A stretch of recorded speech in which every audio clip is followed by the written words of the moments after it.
Fox Sports. We are Baltimore. We are San Diego. Baseball and Mother's Day. The closest to mom on the field is a team's catcher, possessive of maternal instincts, supporting, guiding, encouraging, comforting, and loving. No wonder so many catchers become managers. They are the game's parents. They learned their basic leadership skills on the field, but like us all, they were best taught in supporting, guiding, encouraging, comforting, and loving by mothers. And is there anyone better than a baseball mom?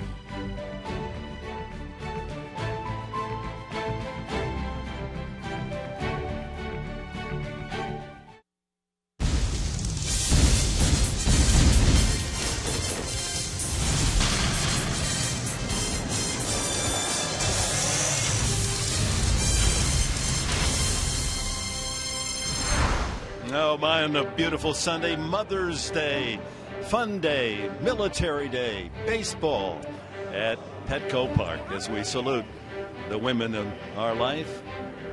And we welcome you to beautiful Petco Park for the final game of this homestand as the Padres and Marlins wrap up a 4-game series. Also, Breast Cancer Awareness Day and a lot of pink. Pink will prevail today at Petco.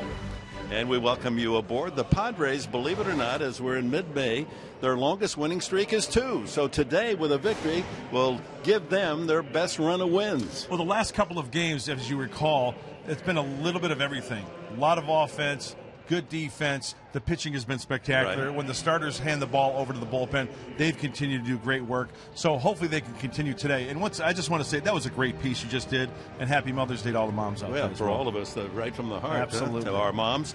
Well, 19 runs in 2 games. How out of character was that for these Padres? Will it continue? Well, Seth Smith was at the start of it. 3 for 4, double, triple home run, a single shy of the cycle. And what this does, Dick, is that he has seen the ball so well and helps out the rest of the lineup.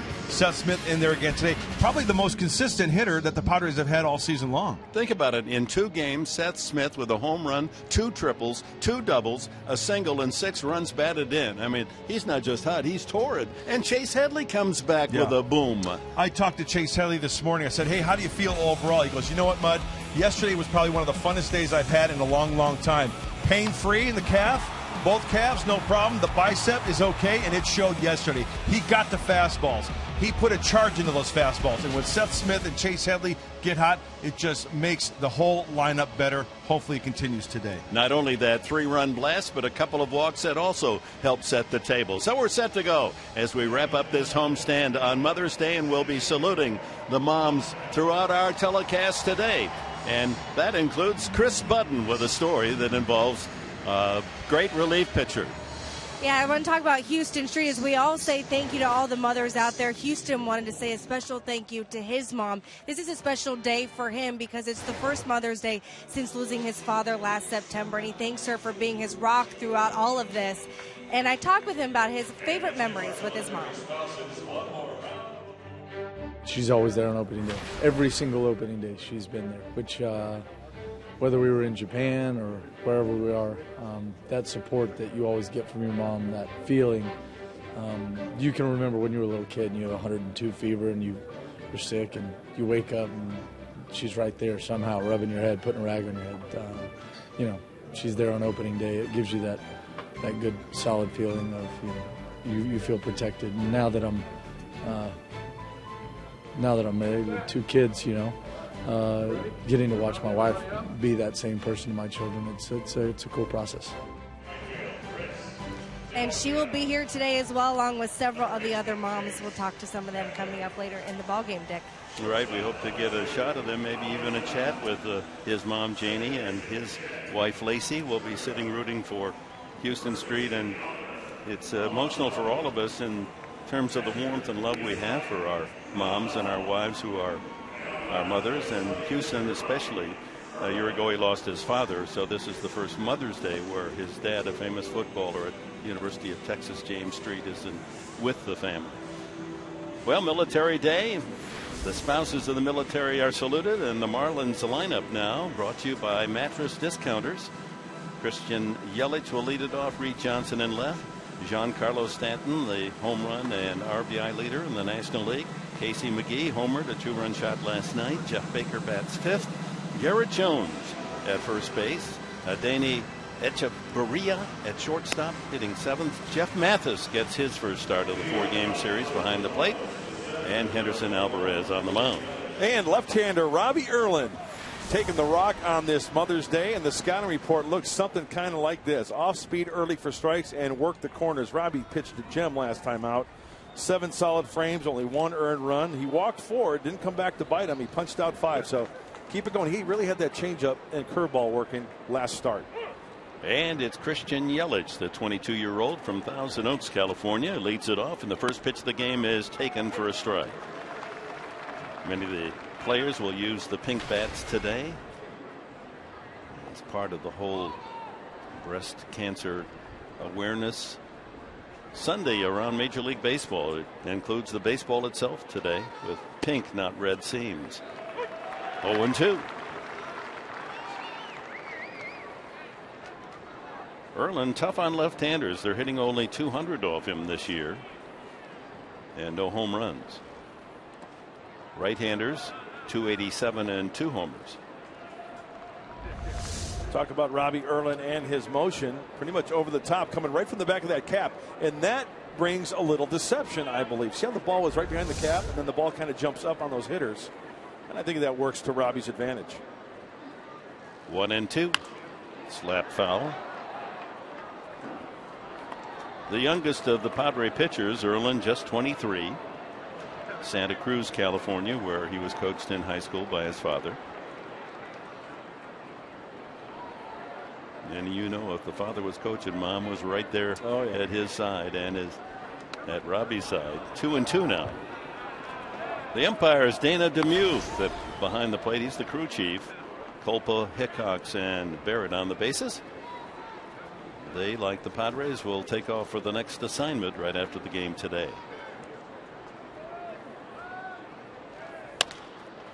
Chopped up the middle. Jerko has to hurry. Yelich can run, and he just does get him by a half stride. Nice defensive play by Jerko, and here's the rest of the Padres defense, brought to you by Aramco Mortgage. Smith, Venable, and Denorfia left to right in the outfield. Headley and Amarista. Everett Cabrera, father again at around midnight tonight or last night. Jerko at second, Alonso at first, Grandal behind the plate for Erlin. Yes, Everett Cabrera welcomed a daughter. Let's see. Yes, a daughter. Wife Connie presented him with his first daughter. He has a son. So that's great. Enjoying the thrill of birth today. Yeah. On Mother's Day, what a great gift. Yeah, Everett Cabrera, the giver of life. Congratulations to the Cabreras. Reed Johnson, and the count 2-0.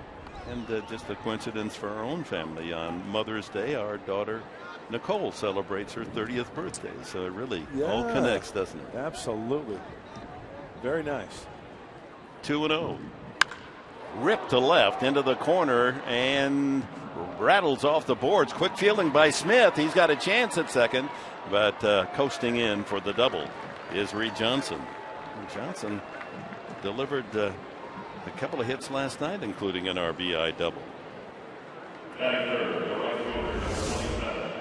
Well, Robbie Erlin throws a little harder than Eric Stoltz, but on contact, see that's knee high and over the heart of the plate. Yasmani wanted that down and away, so it's worth noting again, Robbie has to stay out of the heart of the plate. It's not so much control, right? It's command. Control is throwing strikes, but command is being able to throw them on those corners. Giancarlo Stanton first ball hunting, and a high fly ball to right. Denorfia calling for the second out.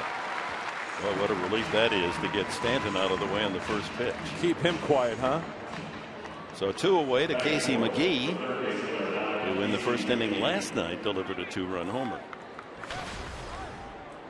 Padres eventually caught up on an RBI triple by Seth Smith, and Smith's solo home run. It was 2-2, and then the 6-run 6th inning 4-run explosion. That's been the big number the night before. 6 runs in the 6th inning, and Last night keyed by the 3-run home run off the bat of Chase Headley.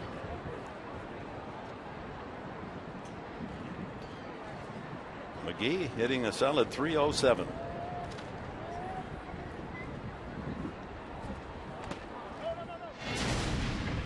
Last night, Reed Johnson had singled, and he delivered this one into the bullpen deep to left center field.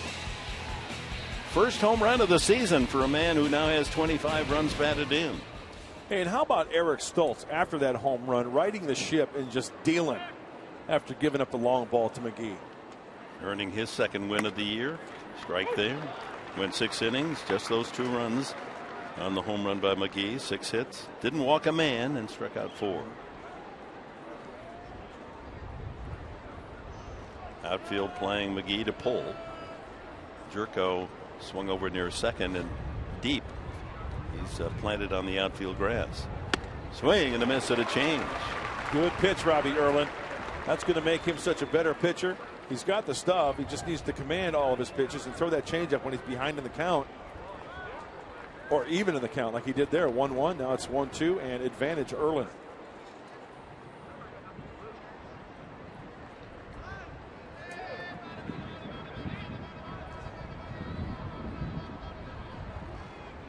Curveball in there. Strike 3. So Robbie Erlin pitches around a 1-out double by Reed Johnson. Here come the Padres. Home half of the first.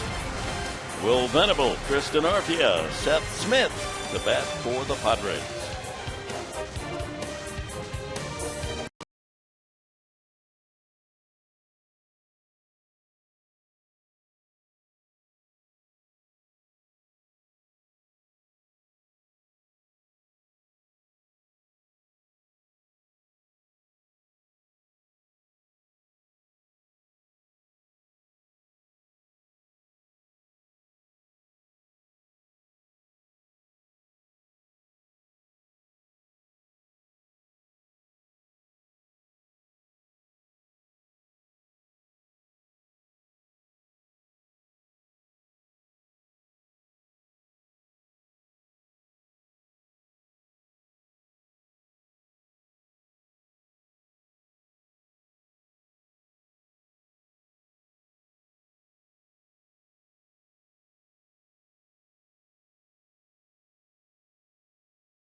Here's the Padre lineup, brought to you by Toyota. Will Venable will lead it off with Chris Denorfia in the second slot. Seth Smith, don't cool off, Seth. Wow, is he on a tear. Jed Jerko, cleanup. Chase Headley bats 5th.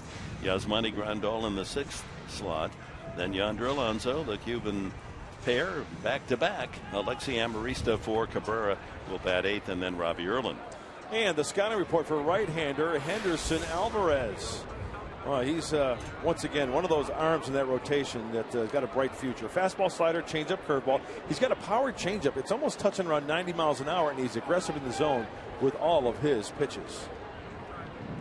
Just 24 years of age, from Valencia, Venezuela. And how about that windup of his? Almost starts out like a Louis Tion delivery. Just did it on the first one. Yeah. Drive to right field, and Venable opens the game with a home run. Oh my! Touch 'em all, Will. His first of the year.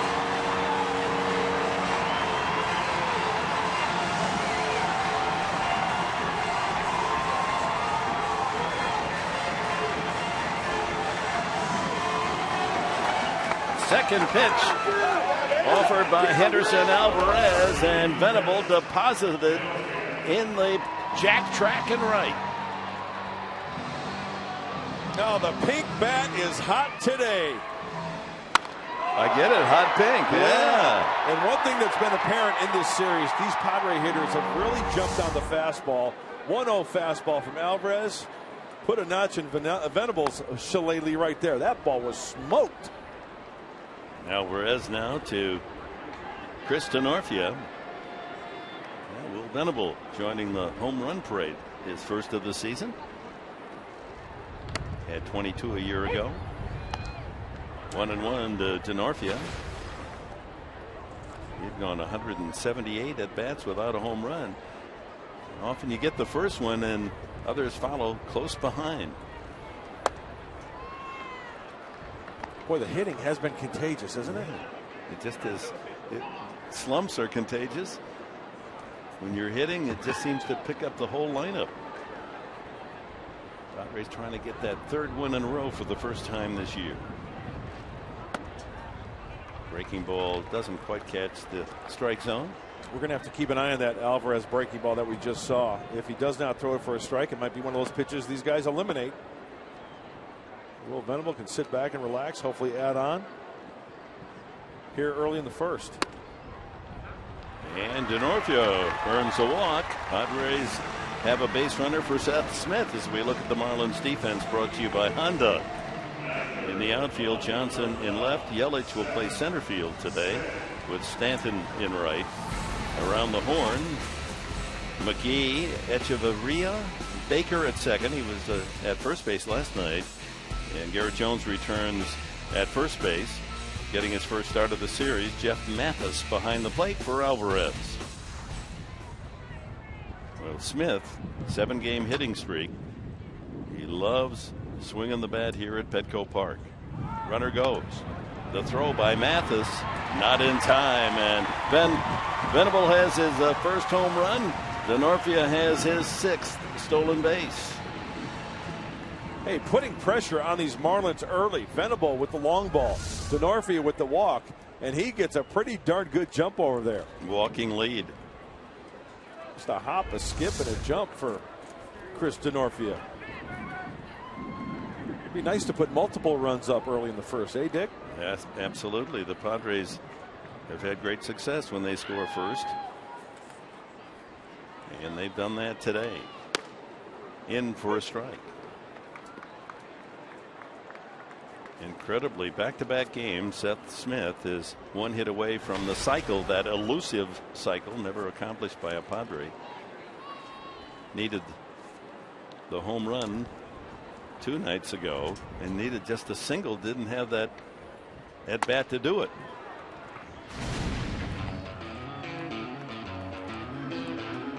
Seven-game hitting streak, and many of those hits for extra bases. A couple of triples, a couple of doubles, a home run. There's a triple. Oh, he is seeing the ball so well. Nice smooth swing, and hitting the ball in the sweet spot as well. I mean, getting his hands through on the inside pitches, using the whole field. 2 balls and a strike. 3-1. He lost 1 at bat last night when they intentionally walked him. He scored in that situation. He made 1 out, had 5 at bats, 3 hits, double, triple home run, and the walk. And you know, I'm sure when hitters have days back to back like that, they cannot wait to get to the ballpark the next day. Hey, can we play a doubleheader? Keep it going, right? Well, a chance to pick up Denorfia. No one out. Dino at second. Ground ball, but it's right at the first baseman. That'll move Denorfia over to third. Situational hitting. And the Padres can pick up a second run on and out as Jed Jerko steps up.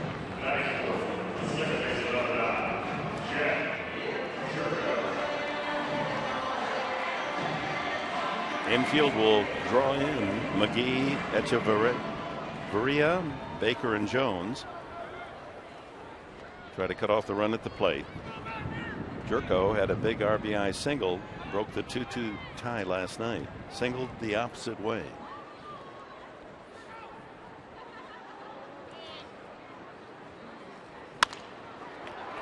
And the runner Denorfia has to hold as that ball hit right to the second baseman Baker for the out. Headley will have to pick up the run. 3-run homer last night and a couple of walks for Chase as he returned from the injured list. All 3 of his home runs from the left side. Boy, breezy day this Yes, Sunday. it is. Very nice, though. Breeze going from left to right, and there's that crane. Old Glory, Padre flag.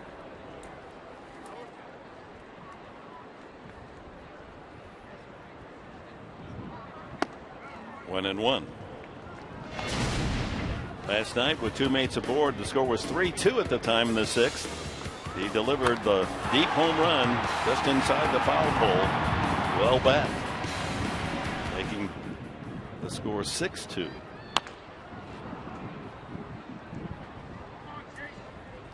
I'm just glad that Chase Headley is healthy. I mean, he is glad that he's healthy. Imagine playing a whole season, all these aches and pains, and if the knee's bothering you, it affects your swing. Something wrong with your shoulder, it affects your swing. He says he is good to go right now, and it showed last night. Let's hope the road is healthy all the way through September. Did he get a piece of it? No. Strike 3. Alvarez gets Headley. The Padres leave a man at third, but they get the run on Will Venables' leadoff home run here in the first and enjoy a 1-0 lead early.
On the ballpark as Major League Baseball raises awareness for breast cancer. I've got the gloves on.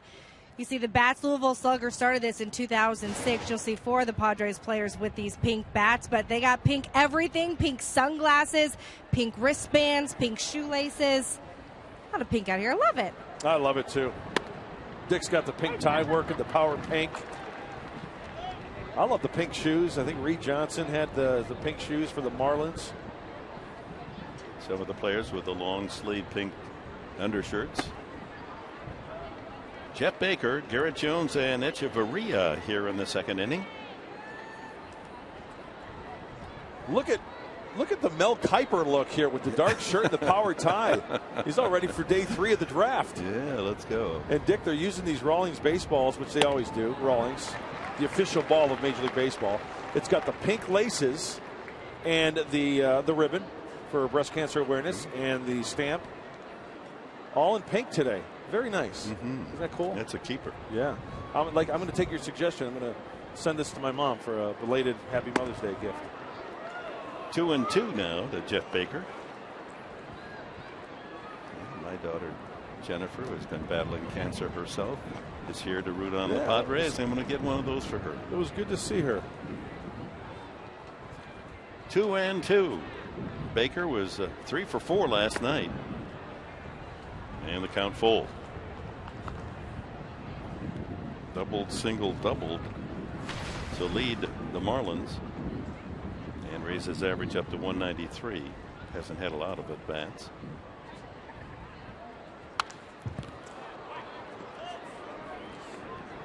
Well, this Marlins team, confusing to their fans, so good at home, best in baseball. They've lost only 5 times in 22 home games. No one better. And then on the road, 3 wins in 15 games, the worst in baseball.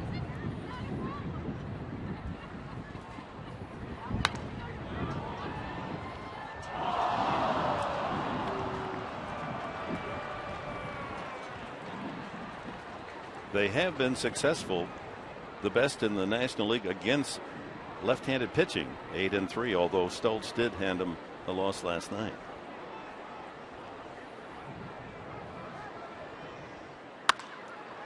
Another foul.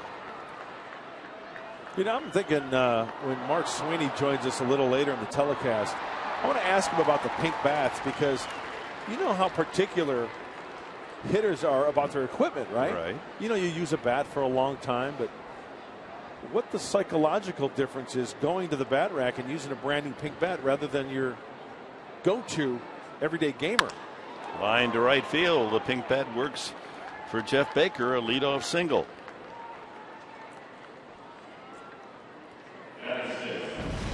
Well, prior to game time, the ceremonies involving military spouses, and several of them offering their best curves.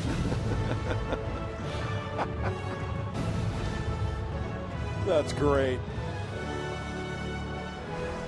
Talk about support. Their men, their husbands on deployment, gone for 10 months at a time. High pop up on the first pitch off the bat of Garrett Jones. Foul territory. Grandal. Oh, just out of his reach. I think that hit the top of the glass of the penalty box down there. Either that was the sound from Yasmani's glove going up there, but that ball, I thought it may have hit the top of that plexiglass. It's the 8-seat on deck suite that we were in on Monday night. It's hard to tell. Yeah. Battling the sun as well. So Jones has new life. You know, it did in fact hit the top of that plexiglass there. Good effort though by Yasmani. Another cut by Jones.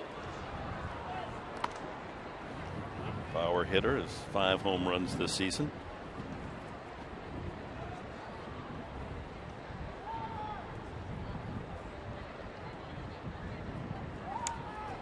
Strikes out a lot.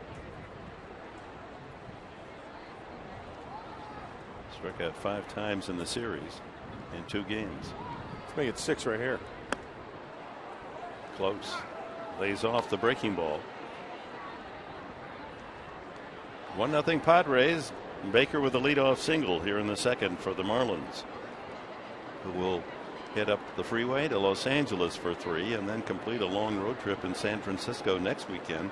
4 games. Another curveball coming right here. Pulled just foul.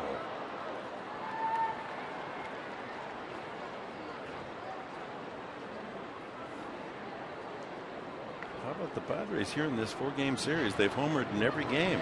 The only Homers win you games. Yeah, the only run they scored in game 1 was Ian Kennedy's home run. Then Jerko in the 10-1 win, 2 homers. Smith and Headley homered last night, 9-3, and Venable the early home run today.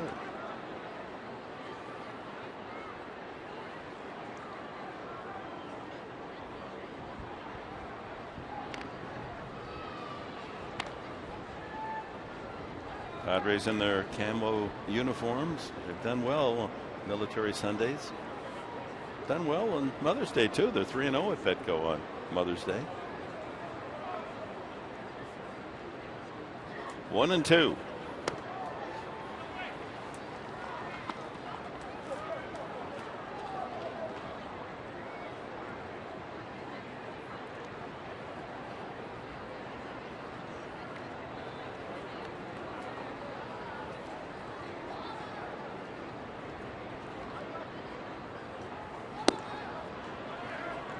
Remember last outing when Robbie Erlin was on his game, it was the curveball changeup, but also the fastball. He had good location, good command of that fastball down and into righties and down and away to lefties. He had him 1-2 this at bat.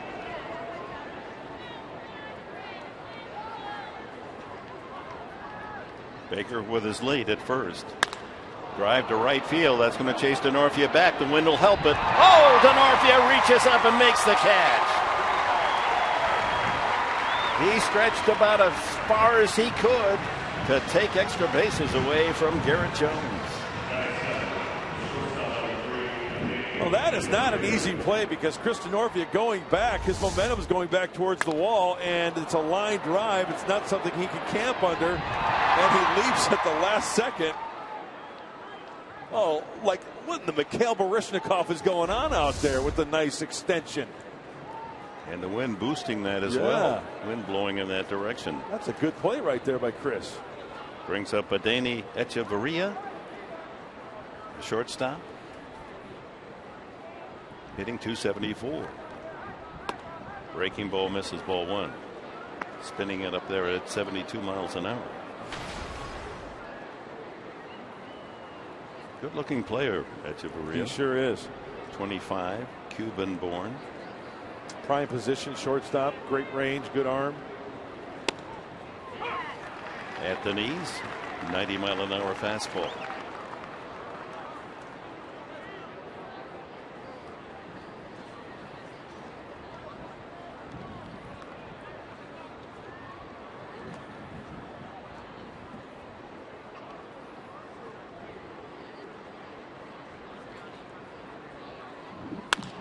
Center field shallow.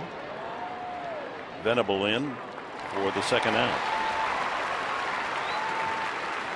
Well, fans, you can enjoy another baseball night in San Diego. Saturday's baseball nights. And Saturday, May 24th, the Padres will be hosting the Chicago Cubs, a 7-10 game, and all you fans can celebrate Padres history with your own Padres replica retro jersey presented by Fox Sports San Diego. Be sure to get your tickets early at Padres.com. Love the retro. Cubbies in town. Hey, look out. Whoa. That's a major league bat throw for Jeff Mathis. Making his first start of the series. Better get him some pine tar.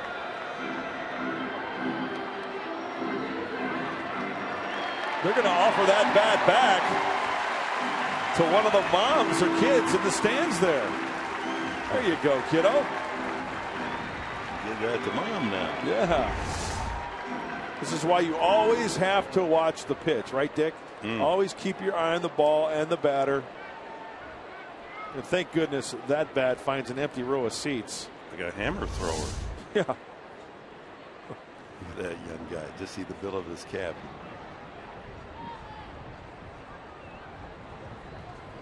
He's going to go home with a smile that's going to last till he closes his eyes tonight. Fouled at the plate and the count 2 strikes. Mathis has had only 19 at bats, 5 hits, and a home run.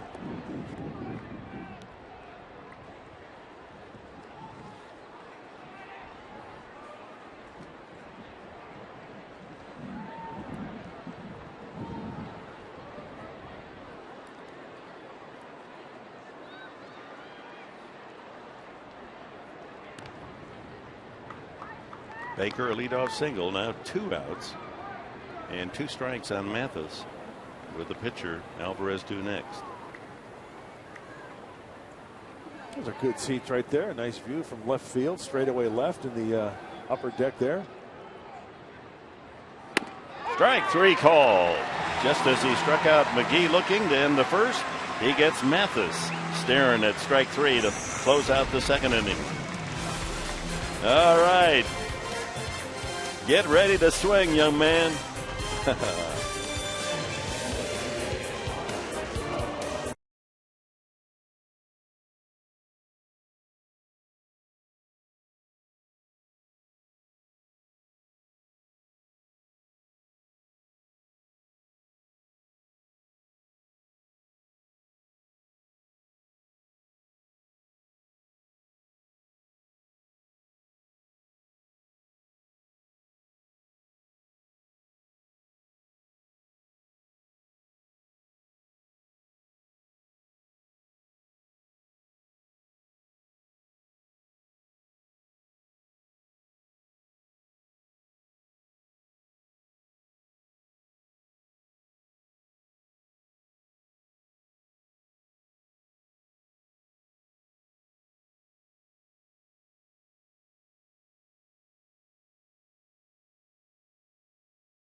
100 of the military spouses and their guests enjoying a nice Mother's Day breakfast.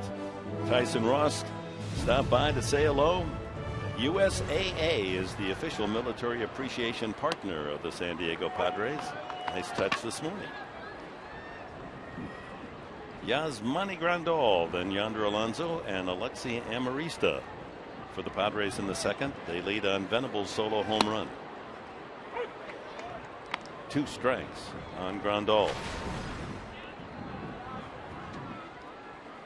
All 4 of his home runs hitting from the left side.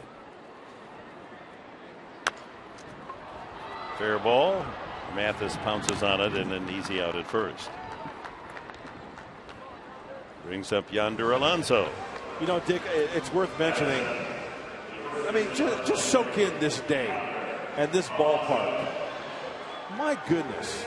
Is this just an absolutely gorgeous day? Mm-hmm. You know, and we get so spoiled and desensitized every day waking up to this.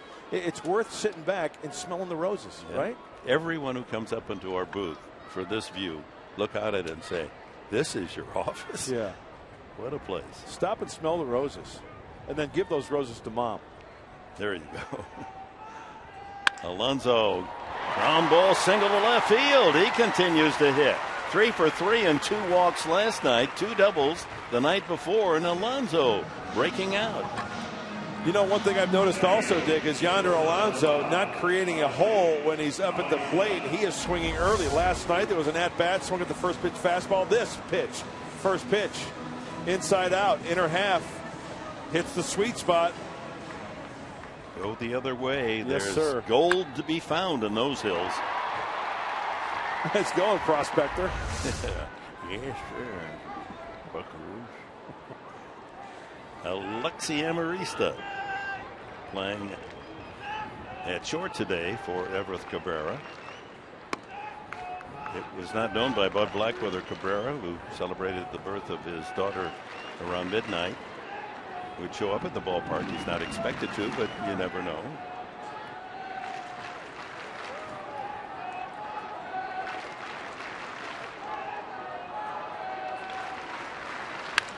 Marista to left center field. That's Smith and Johnson over to take away possible extra bases, and back to first base is Yonder Alonso. Brings up Robbie Erlin with 2 outs. Dick, when as we say hello to that family right there, happy Mother's Day and happy Family Day at the ball yard.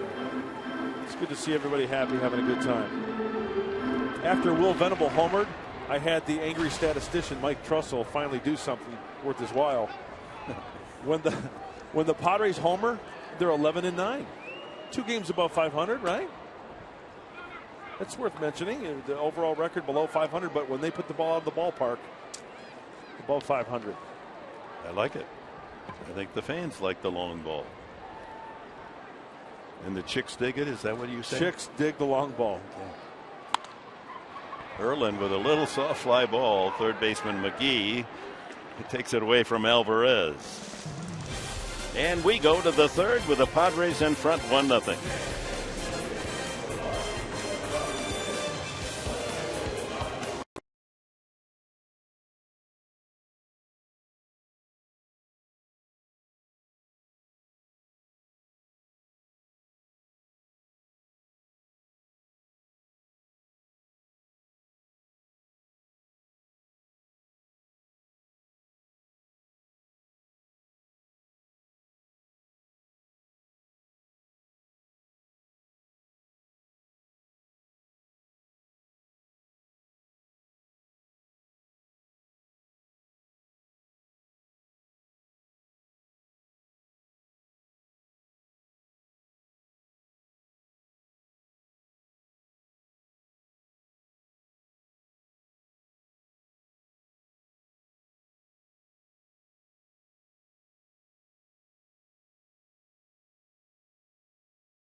you for everything. Thank you for being out here. You provide so much strength for our family, and I love you. God bless you.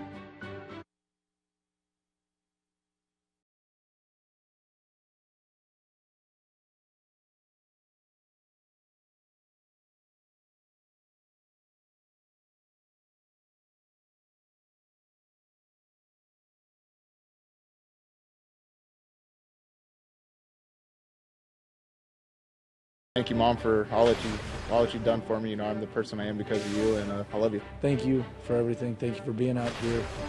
You provide so much strength for our family, and I love you. God bless you. Mother's Day at Petco Park. Cameron Maven going over the hitters there, and some moms coming out to enjoy the sunshine and baseball. Another beautiful San Diego afternoon. 1-0 Padres. Smiles will be broader if the Padres can close out this homestand with 3 straight wins. Take it 3 out of 4 possibly. That would be some kind of nice. Well, Henderson Alvarez, he's not just a pitcher that's using a spot in the 9-man batting order. He can hit. Last year hit 300, 9 for 30 with a home run.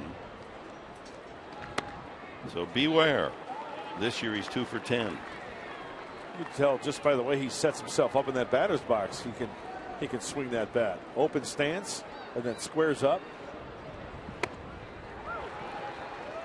2 strikes the count. He was part of that mammoth trade in 2012 with Toronto.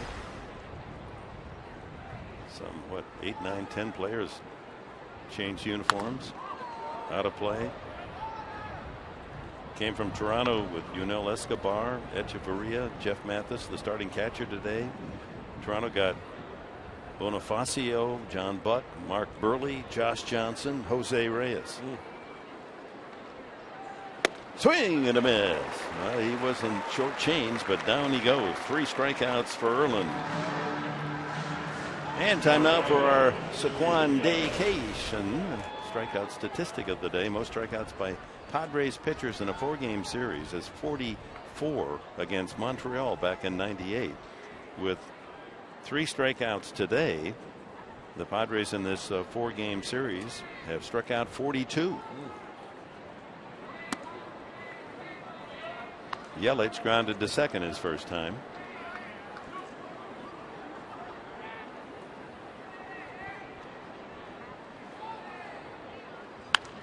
You know, to me, when I look at that statistic, a couple of things. One is getting ahead. Secondly, these pitchers that have been pitching so well all year, getting swings and misses on their secondary pitches. And when you mix it up like that, you have the hitters guessing, right? They might be looking one pitch and then bang. Another pitch comes for the strikeout. Swing and a miss. Yelich might have gotten a little piece of it. 1-2 the count. You saw briefly there Ian Kennedy, who pitched masterfully in the Thursday night game, allowing only 1 run and 4 hits. That was the game that went all the way to the 11th inning, still tied at 1 when Stanton hit the 2-run homer to give the Marlins the win. The best we saw Kennedy pitch this season was in that Thursday night, came away with a no decision. But a home run. He taught the rest of the dugout how to do it. Yes, he did. Full count now to Yelich with Reed Johnson on deck.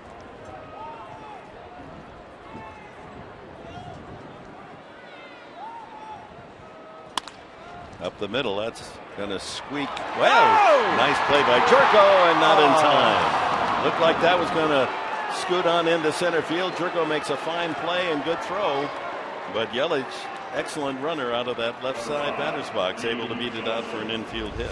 You know, when Jed got to this ball, I thought, okay, he's probably not even going to throw it. He's going to look at the runner, but my goodness, look at that oomph on it, and he is most definitely safe. But what a great play. I didn't think it was going to even be that close. And the accuracy on that throw as well. Yeah, the bounce up and throw all in one motion. He did beat it, but made it mighty interesting. Reed Johnson doubled, an angry double into the left field corner his first time up.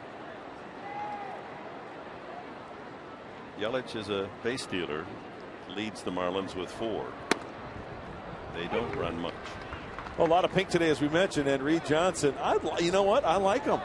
Almost like old school spats, right? Like you wore with the nice pinstripe suit. Now, the Marlins have so many colors in their logo anyway.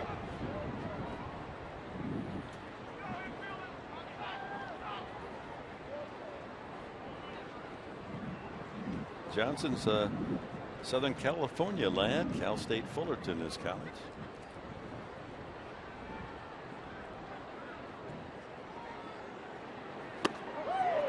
Took something off that delivery. Change up. Stanton on deck.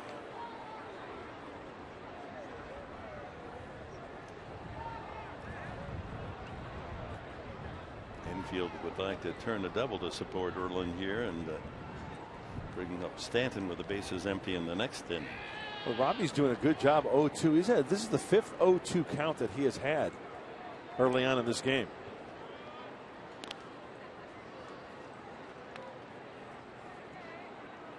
You mentioned what a terrific outing Erlin had earlier in this homestand against Kansas City when he went 7 innings, allowed only 3 hits and a run. No decision.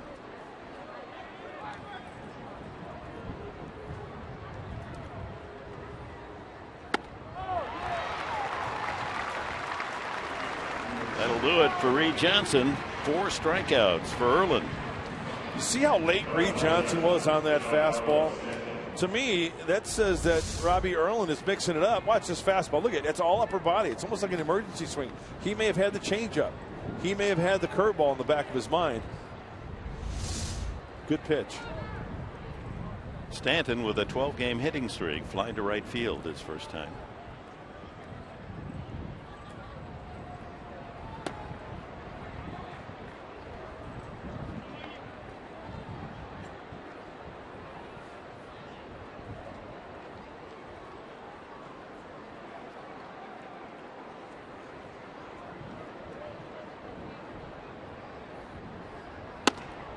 Two and 0. Trying to keep the ball away from him. Down and away to Stanton. Manager Bud Black, one of many around baseball to admire the immense talents of this 24-year-old. Puts him right up there with the Trouts and Harpers and Machados.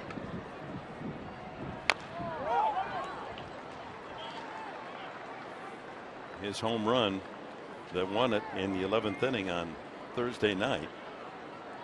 I mean, he's hit some long ones, 480. So, but that line drive home run to right center field, it looked like it was almost low enough the second baseman could have caught it. Yeah. Barely over his head, and it just kept on going. Tremendous power. Dick, to elaborate on that, the thing that was impressive to me was a couple of things. One is it wasn't a pitch right down the middle. It probably have taken a ball, and it wasn't even his best swing. He kind of got it out in front a little bit and sent it on the line like he did the opposite field. Very impressive. The 1 iron.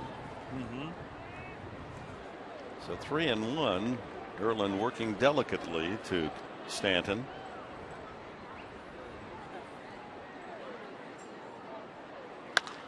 High fly ball. He just missed that one. Waiting for it to come down. Venable in center field, and that'll do it. 3rd inning for the Marlins. We go to the bottom of the 3rd. Coming up, Will Venable with a home run. Denorfia and Smith. 1-0 Padres.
Happy Mother's Day to you all.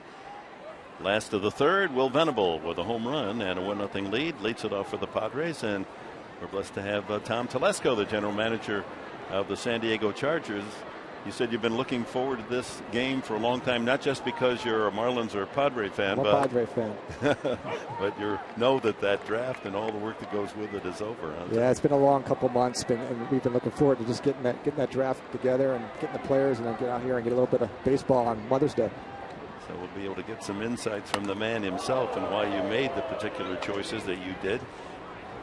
6 new Chargers, and we went for a cornerback in the first round, Jason Verrett. Seems like a delightful young man. I've heard his interviews and genuinely excited to be a Charger. He really is a great kid.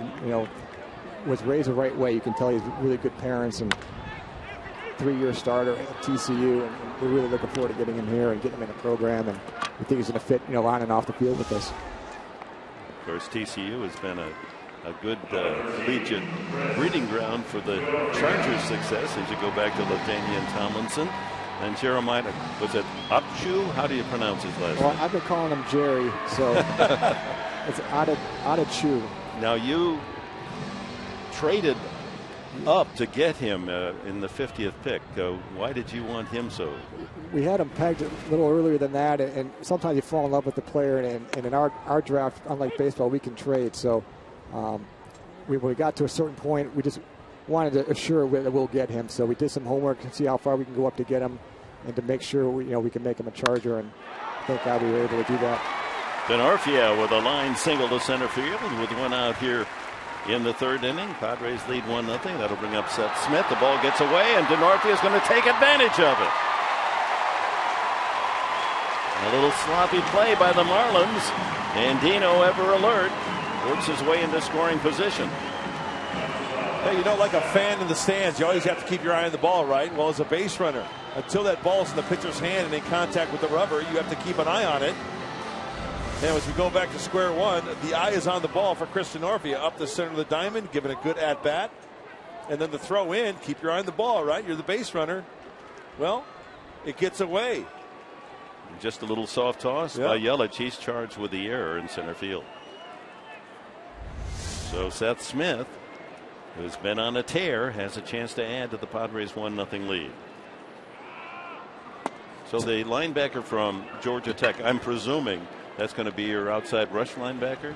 Yeah, I mean, we'll see what his role is going to be, but he's going to be a pass rusher on third down, no doubt, and then a stand-up outside linebacker on first and second down, and he has some explosive ability off the edge to rush the quarterback, and we got Jason Verrett to help in coverage, and to add a pass rusher was really 2 big needs for us going into the draft. What was it about him, other than the fact you had him rated higher, no one had taken him, that really drew you to make the pick? Yeah, he had those qualities when you add up the athletic ability and then the work ethic and how hard he plays and the smarts, and it all came together with him, and which is hard to find all those different things, and the fact that football is so important to him, and he plays hard every snap, but yet he's got great athletic ability. Tom, you mentioned about Jason Verrett, his upbringing, his family, and being a good kid. You guys do so much analytical work on the field. How deep do you go off the field when you look at your draft picks, potential draft picks? It's really important. We try and get as much into as we can. We're bringing players into our organization, our culture. We want to make sure they fit. Because if you can't make it in our culture, no matter how good a player you are, you're never going to see your full potential. So, we go back to their high school, college, people who knew them well. And high school, you go back that far? Yeah, well, anybody knows them, because we don't get a whole lot of time with them, so we have to lean on some people that know them very well, who recruited them. And so we do as much work as we can, because it's you only get 7 picks. We want to make sure we hit on as many as we can. So coaches, friends, people they grew up with, you'll get in contact with them and find out. That's really amazing. Equipment managers, trainers, whatever we can do. Due diligence, and make sure that you don't get somebody that you want all the apples in the bushel to be good, hearty ones, not one that's going to cause a problem. I'm going to swing all the way down to your last pick, a little scat back, the wide receiver, is only 160 pounds from Baylor. Yeah, he's built about like me. He's tall, skinny, but he can really, really run. I mean, you put the tape on the first play, you know exactly where he is, because you can see how fast he is, and got great athletic ability. He's a tough kid and good hands, and you know, but in the 7th round, to get a player with his type of speed, and we're looking to add speed this year, so he works that. Sharply hit, but right at the second baseman for the second out.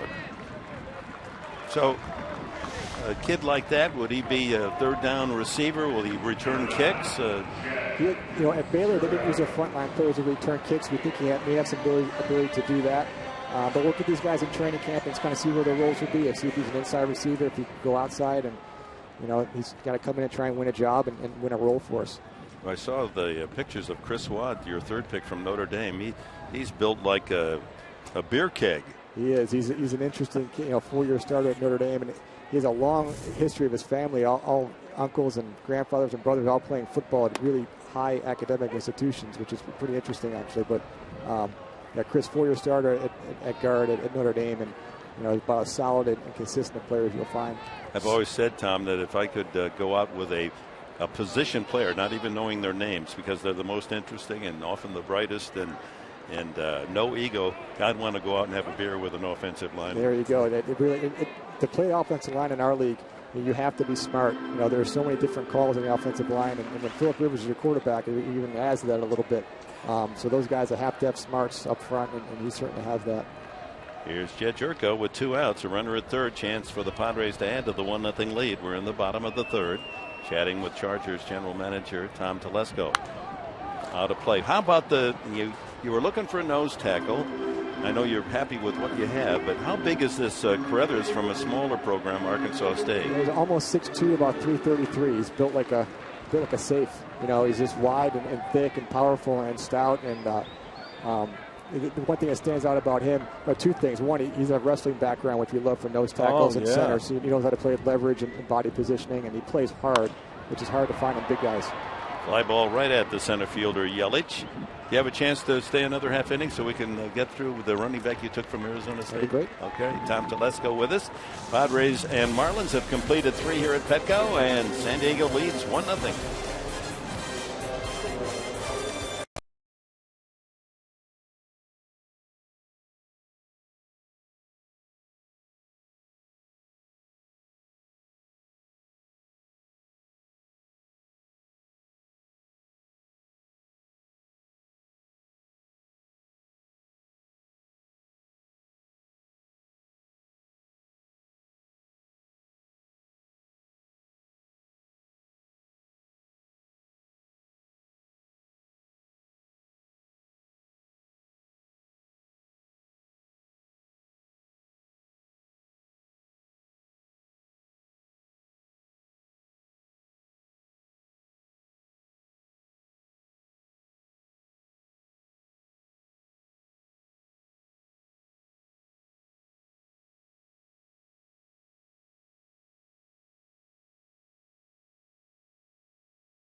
It's 1-0 on Will Venable's solo shot, his first home run of the season. And Tom Telesco, after the NFL draft, is relaxing today and enjoying a ball game here at beautiful Petco Park and giving us some insights on the new San Diego Chargers. And we don't have a list of those that you've signed as free agents. Sometimes the nice surprises come out of that package. It is. It's a fun process. We signed 17 players last night in about 35 minutes, and it's we call it controlled chaos. We're trying to get as many done as we can, and we have a really nice group of players. And it's a fun part for the scouts to try and find a diamond in the rough and get them in. And last year we had Jalil Adai came in and not only won a job, but played some really important football for us from Central Michigan. Yeah, Chippewa. You signed the Chippewa. Yeah, good one too. Very nice. So are those players, as Casey McGee and Baker and Jones will bat here for the Marlins in the 4th inning.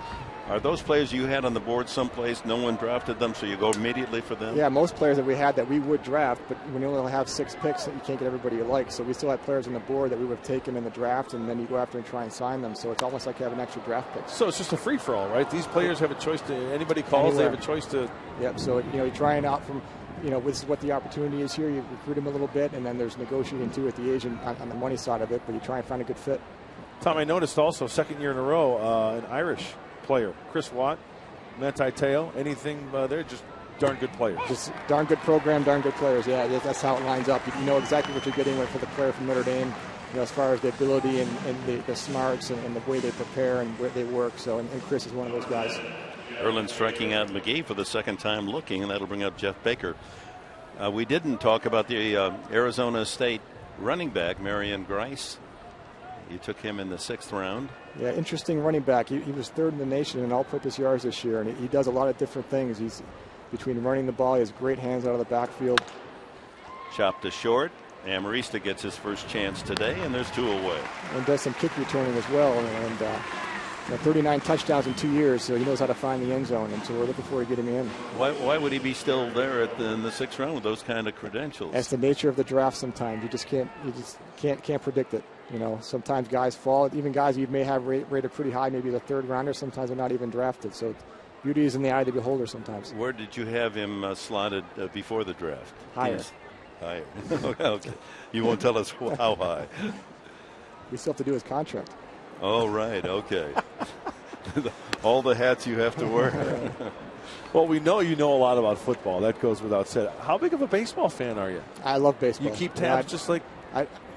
Every game that's been on TV, I've at least had some of it on, either at work or at home, and it's been really fun getting to know Josh Burns and talking different sports with him, because I love baseball, especially as far as how they scout and what they do and how they put teams together and how the organization is built. There are some carryover to football. I was just going to say, have you taken anything from the baseball side, GM aspect, to the football side? A lot on the scouting side. As far as how baseball covers the country and how their cross-checkers work, how they do their reports.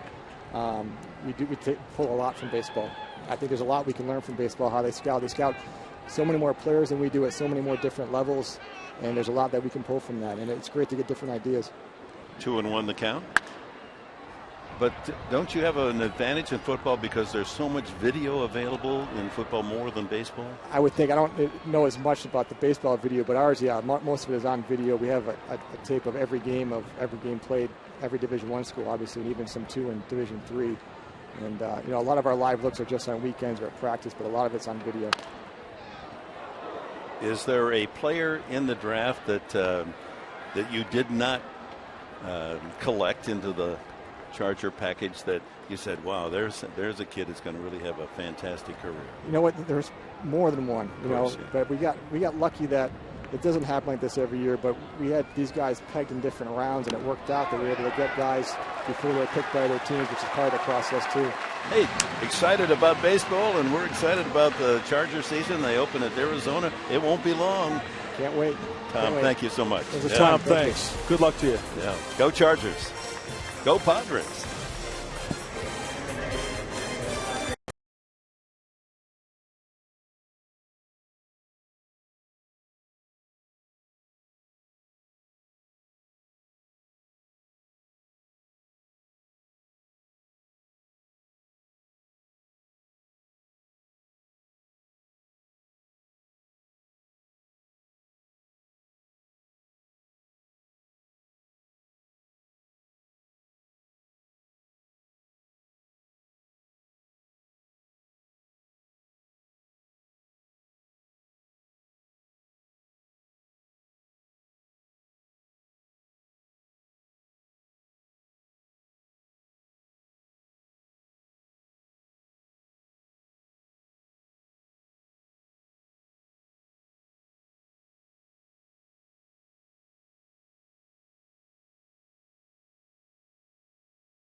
Like she was as excited as I was to play the game. I mean, just to watch me play. So that's probably the most memorable thing.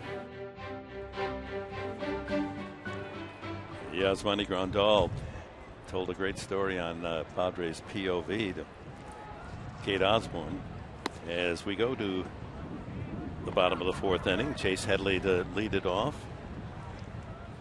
Grandal will follow Headley in the batting order here. We'll tell the story when he comes up to bat about his mom, the lady with a red umbrella. Headley struck out swinging the first time. Boy, that was great. We got the inside on the whole, entire draft from Telesco. That was great, wasn't it? That was great information. And I'll admit, I'm not a huge NFL guy. But I respect what they do and the work that they do. Line drive left field, and that'll bounce on one hop to the left fielder Johnson, and Headley with a leadoff single. I'm amazed at the talent, what they do on the field, but the front office and what they have to do and how they put together, it's really intriguing to me. Mark Sweeney, you as a footballer had to love that, huh? Yeah, I love that. And I heard Tom Telesco. I had to come down here next to the dugout, so I missed the second half. But I love when you guys touched on the Notre Dame Fighting Irish offensive lineman. Yeah. Thank you very much for doing that. How about the Chippewas? Wait a minute. Hey, I'm a Chippewa fan because you are, but man, I love when they talk Irish. You love the Irish. Well, here's Yasmani Grandal. He told a story in Cuba when he was what would be Little League age. His mother would come to games with a red umbrella. You could find Mom anywhere because there was only one red umbrella. And she was a fan that would get into the umpire's ear. And he told the story that in one game, she was bantering with the umpire to the point where the umpire threatened to throw her out. And she said, "If you throw me out, you know where I'm going to put this red umbrella?" So she became notorious there in Cuba. The lady with a red umbrella. Watch out. 2-0 to Grandal. And I'll bet if you were an umpire and you were going to your assigned game, the first thing you were looking for was that red umbrella. Uh-oh, she's here. And while we were chatting with Telesco, a couple more strikeouts for Erlin. So this is a Padres club record in a 4-game series. Most strikeouts, 45.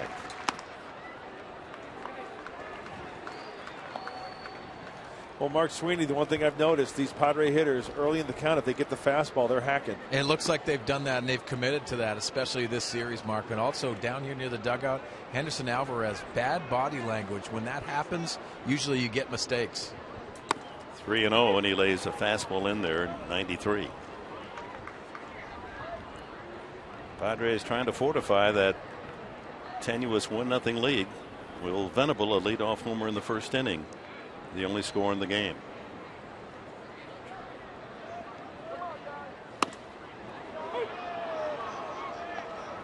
Couldn't hold back. 3-2.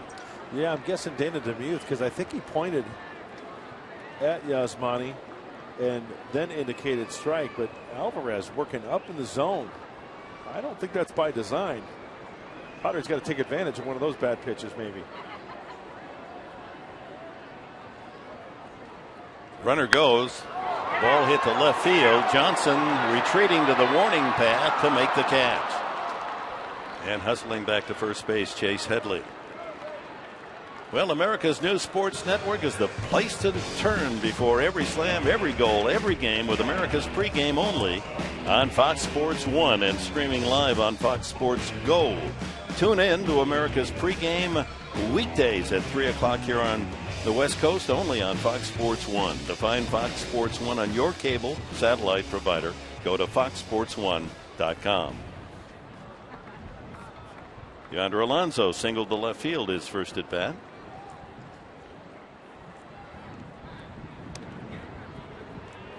Mark, is it windy down there in the field? No, it's not too bad. Yeah. Actually, it feels good down here. More windier than normal, but I would not think, too bad. Yeah, I would think the high pop-ups, the wind would have an effect, but the bowl effect keeps the wind down on the field, I guess. Alonso went the other way, a single to left field, his first at bat.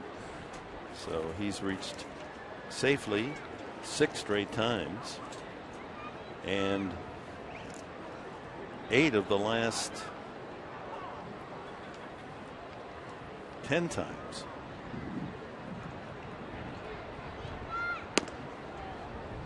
A lot of changeups from Alvarez as well. He can be power changeup happy. I mentioned power changeup because it sometimes reaches 90 miles an hour. And then you see the pitch speed range from the right-hander. 95 on the fastball, 81 on the off-speed stuff.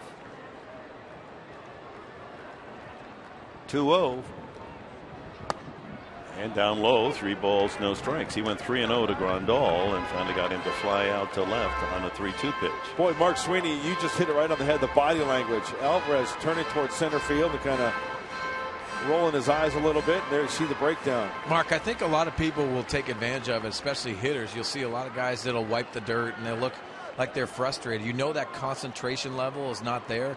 You got to take advantage. Look for that 2-0 count, even if you go up there 0-0. Yeah, he just showed his frustration. He kicked the rosin bag, and it's not on the dirt mound surface. It's back on the grass. There it is. Strike 3-1. 1 out. Headley at first with the leadoff single here in the 4th inning. 1-0 Padres. Wow, a generous strike zone. Yeah. That last pitch was called a strike.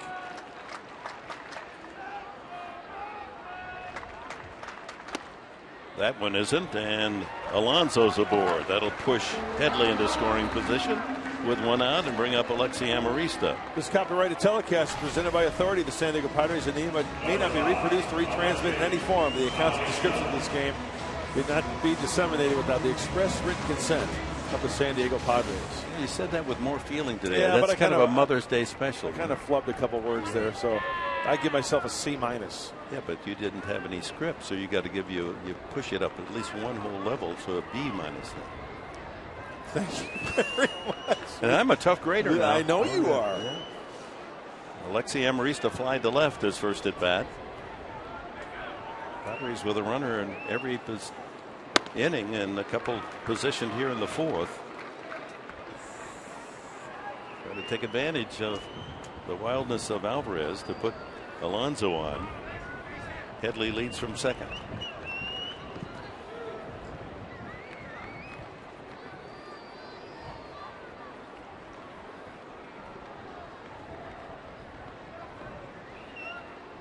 Line drive, base hit over the head of the second baseman Baker. That'll send Headley around third. The throw by Stanton to the plate, not in time. That allows the runner to move to second, Amarista. And the Padres had their lead 2-0. Amarista comes through.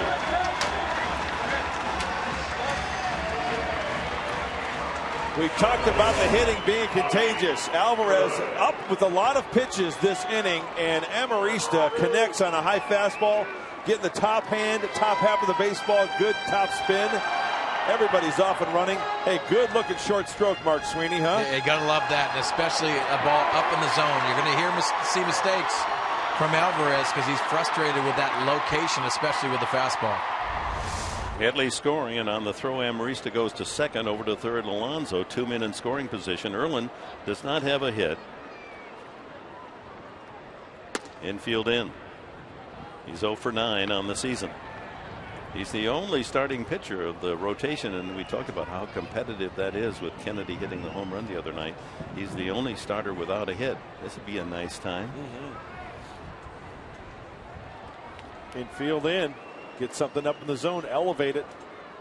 Up the middle, but right at the shortstop. Echeverria. The Padres get him to make contact, but right to the glove of the shortstop. So 2 outs, and it's up to Venable with runners at second and third. 400-foot home run to lead off the first inning for Venable. His first homer of the season. Boy, those are 2 big runs out there. Oh. Difference in 2-0 and 4-0. Huge.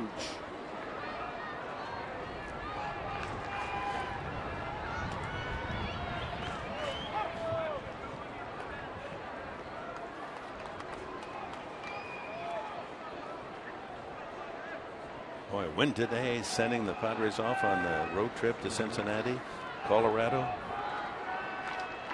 An off date tomorrow. Big. That'll kick foul. Pretty good hustle by Alvarez. If he gets over there and fields it in fair territory, and Venable didn't leave the batter's box. Yeah, the ball had that funky spin on it, and when it hit the ground the first time, or the second time rather, kicked foul. You know, Mark and Dick, Henderson Alvarez has been missing on his arm side, up and away. Look for Will Venable, hopefully to go to that left center gap. We haven't seen that much from Will Venable. When he does, that's his perfect stroke.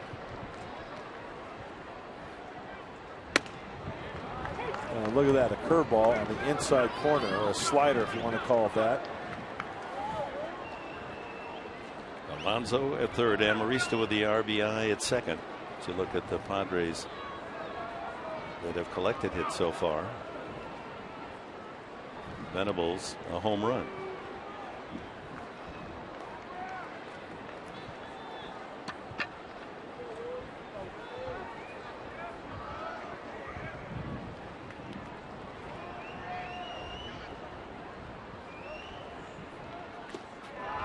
Good block by Mathis. Alonso leaning toward home plate, ready to scoot home should that one get away. That's why you need that good secondary lead, both on second base and third base. And you always have to be aware as a base runner, the catcher throwing behind the runner if you get too big of a secondary lead. Yelich at center field playing dangerously shallow for Venable.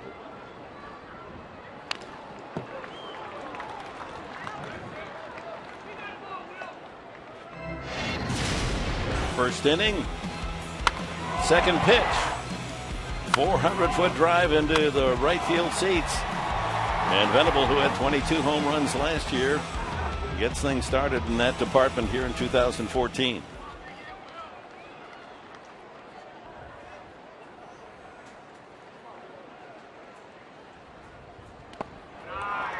Nice layoff right there.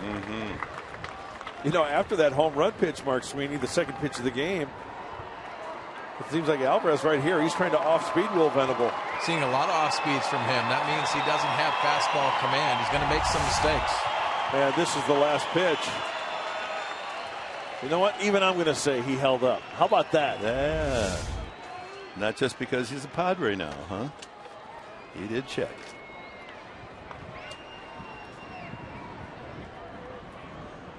Robbie Erlin has another run, but not happy with the fact that he couldn't produce one himself with a runner at third and one out.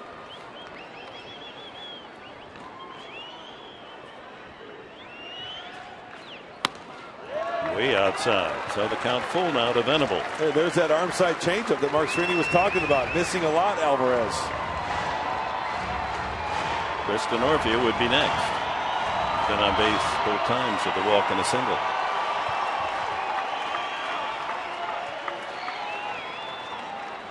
Two men in scoring position for Venable. And the 3-2 pitch. Ball four, and there'll be a Padre over every pillow. Third walk from Alvarez. What a great plate appearance by Will Venable, passing it on to Chris Denorfia, and the frustration, the body language, as Chuck Hernandez, the pitching coach for the Marlins, goes out and has a chat. You wonder why Alvarez is so upset with himself. It's a 2-0 game. I mean, he hasn't been as sharp, obviously, as a man who threw a no-hitter last year in the final game of the season. The Padres unable to truly put severe punishment on him. They've got 2 runs and a chance for more here with 2 outs and the bases loaded in the 4th. 65 pitches for Henderson Alvarez. Denorfia walked, a stolen base, and a single.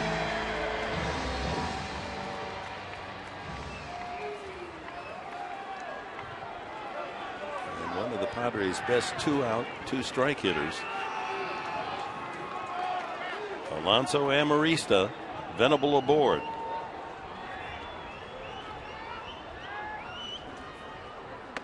Way outside.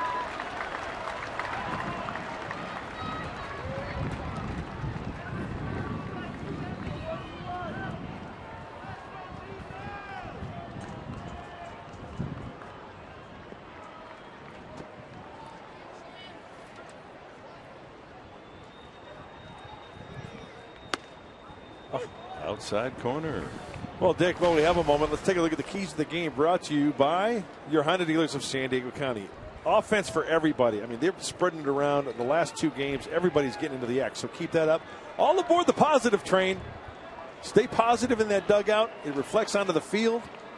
The pitching, the defense, the offense. Hey, there's a seat for everybody on the positive train. Boy! The Northview 500 hitter this year with the bases loaded, runners in scoring position. 6 for 12. And the count 2-1 with 2 out. Well, here is the action pitch indeed, with the bases loaded, 2-1. And Mark Sweeney, the last thing you want to do is try to overswing here, right? Yeah, you want to stay engaged in your at bat, and this is Chris Northview's perfect position right here. He never gets out of overswinging. Way outside, 3-1, and Alvarez now is in a jam. He's got to throw a strike or throw the Padres a 3rd run.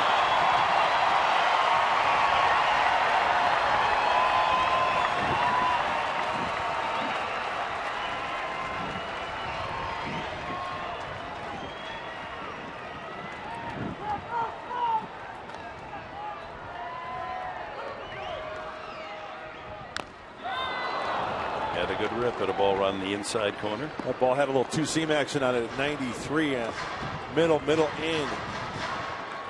Just enough depth to it for Kristen Orphy to top it. Seth Smith would be next.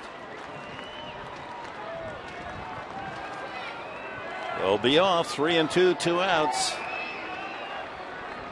Alonso, Amarista, Venable in the starting blocks. They go. Line down the right field line, foul. In the bullpen, busy for the Marlins. Kevin Slowey starts to tune up. Hey, one of our moms here today. She made the play. Nice.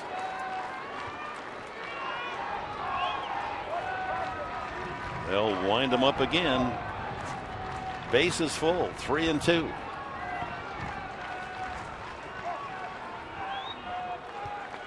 Who's the pressure on here? Mark Sweeney. Now the pressure's on the pitcher. The command has been getting away from Alvarez this inning. Kristen Orphy needs to stay in the strike zone. He's got a short, quick swing. Guys, this is the 33rd pitch coming of the inning. Ground ball toward the hole and throw. He delivers again. That'll get 2 home. Alonso and Amarista score. It's 4-0.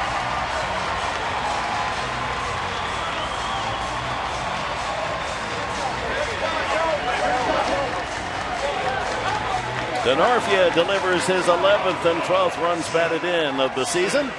That's a big time base hit.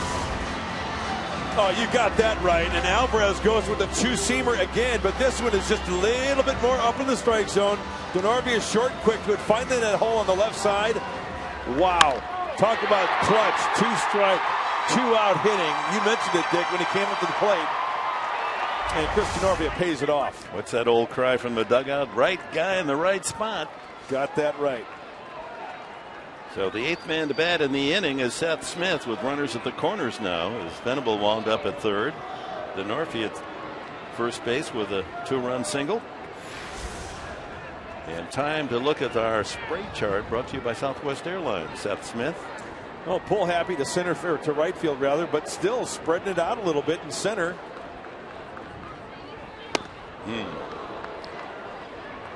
Smith has been up with a runner in scoring position his first 2 at bats. Hit the ball sharply, but right at the first baseman first time and the second baseman in the 3rd inning. Venable at 3rd, Denorfia at 1st. Watch for the wild pitch here. Bounce a breaking ball. Whoa. Alvarez just missing by big margins at times. It's cost him here in the 4th inning.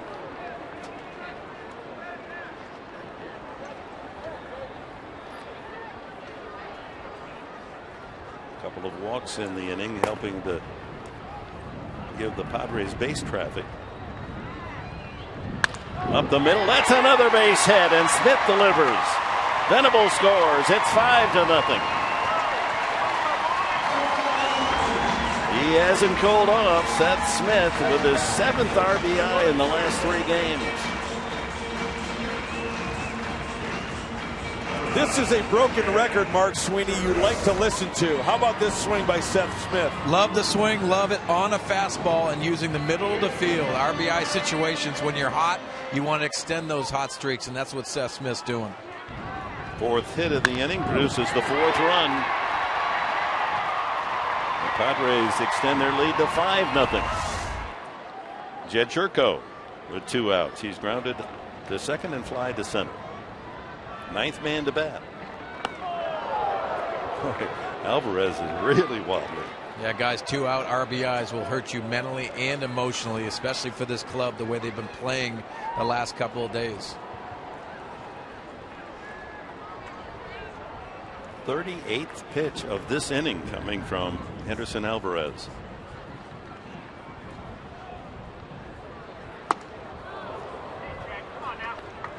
Padres racking up runs here in the last 3 games. 19 coming in, 5 today, 24. But make no mistake about it, they came against some really talented pitchers. Jose Fernandez, Ney DeValdi. This guy Alvarez has a 2.62 ERA coming in. Popped up. Catcher Mathis trying to locate it, and it falls about 4 or 5 rows back. Hey, give it to a mom. Come on. Give that baseball to a mom. He's showing the There's the pink seams and logo. Well, ball, 2 strikes to Jerko. 1st and 2nd, 2 outs. A 4-run inning. 2 balls, 2 strikes. Boy, Mark, the Padre hitters have really laid off, particularly this series. So, some good takes on those breaking balls that could very easily be swung on. Mark, I think it has a lot to do with them committing to that fastball. They see something breaking, they're going to stay off it, especially until they get 2 strikes. Okay, that's a great point.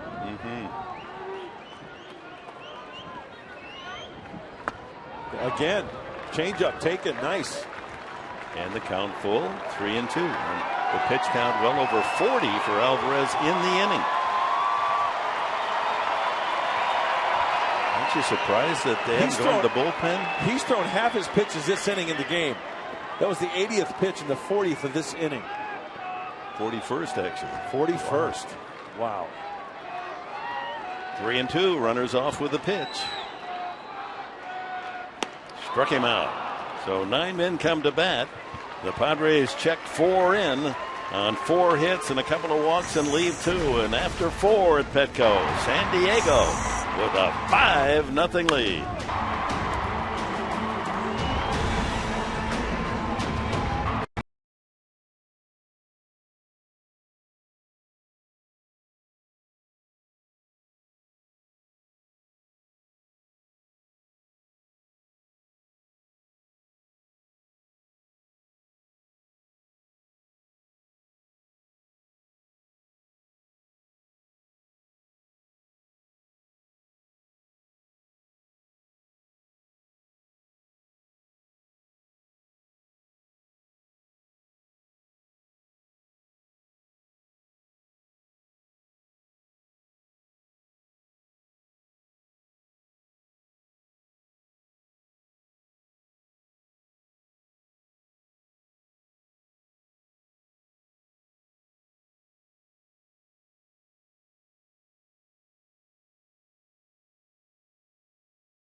Diego presents Padres Baseball by USAA, official military appreciation partner of the San Diego Padres. By GMC. See why incredible thinking is everywhere. Visit your local GMC dealer today. By your San Diego Lexus dealer. And by Southwest Airlines. Find Southwest Airlines fares online only at southwest.com.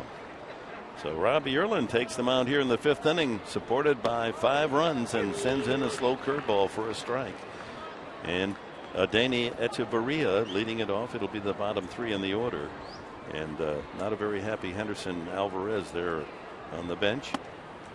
Okay, Mark Sweeney, the Padres struggle, score runs, worst batting average in baseball just a few days ago, and all of a sudden, what has happened? What is the explanation? Confidence. I mean, when you look at it and you understand when you have confidence, and then it goes through the lineup. You understand these are some things that you go through with baseball. If they went through a bad streak in the middle of the year, you would say, yeah, they're struggling.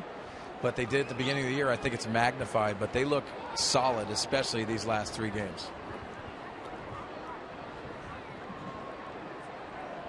And those that have been Jerko and Alonso, 2 of those battling around the mid 100s in batting average, have awakened. Ground ball by the diving Amarista into left field, a base hit for Echeverria. That's the 4th hit for the Marlins off Robbie Erlin. Well, Alexi Amarista, anywhere you put him, he's going to get dirty for you. He's going to put forth his best effort, and it wouldn't surprise. I kind of expected him to get to that baseball. Not that he should have gotten to that baseball, but he plays so well wherever you put him, and he's going to give you that great effort.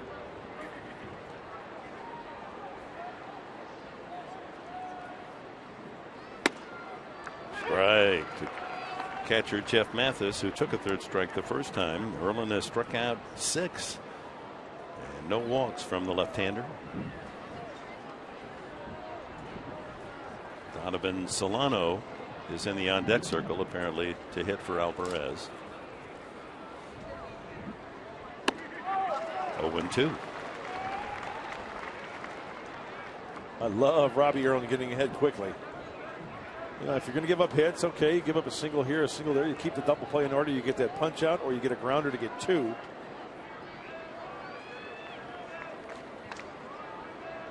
And usually a catcher is a pretty good double play candidate.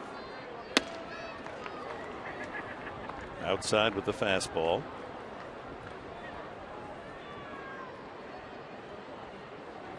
Speaking of the double play, Jeff Mathis has grounded into 1 twin killing this year in the limited time that he's been behind the plate, this being his 11th game.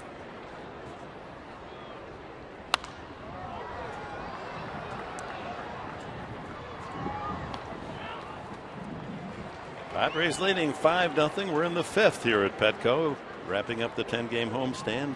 A win would give the Padres a split, 5-5, and would boost them over the 500 mark home record. They're 11-11 on the season here on the home grounds.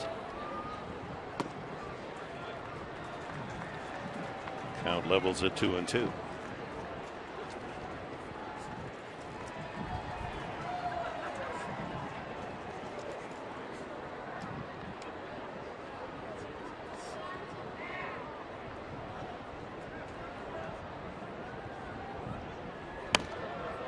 Oh, really? Really?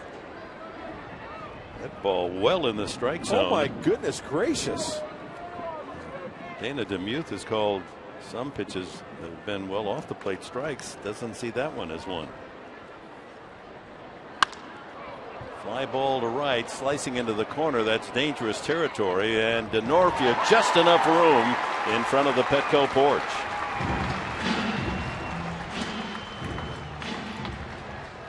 One out in the 5th. Hey, Thursday, MLB on Fox Sports 1 returns as the Padres take on Joey Votto and the Reds.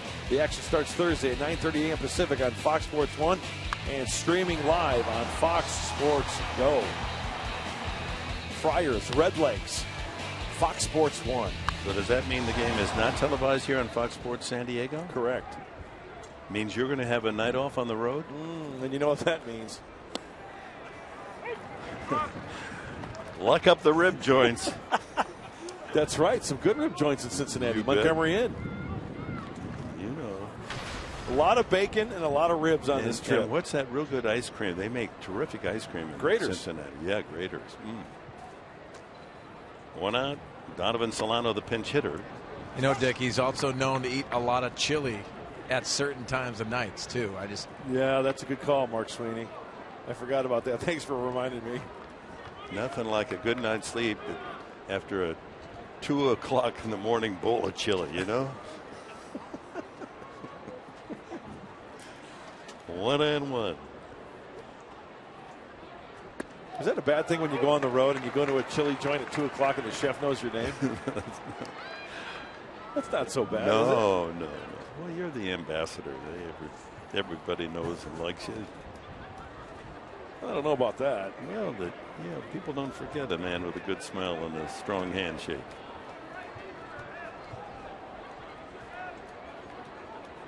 One out, one on, and Solano fouls out away. Count remains 1-2.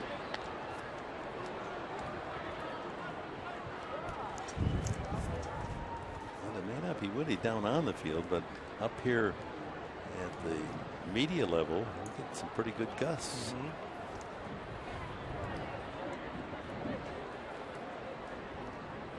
Once again, Robbie Erlin ahead 1-2 right here. That's a good sign this afternoon. Curveball in there, strike 3. The 7th strikeout for Robbie Erlin. That curveball really working for him. Well, time now for you to tweet your photo using hashtag SDFanPhoto. You get a chance to have it shown in an upcoming game telecast brought to you by AT&T. 2 outs to the top of the order. Christian Yelich has grounded out and infield single, back of second base.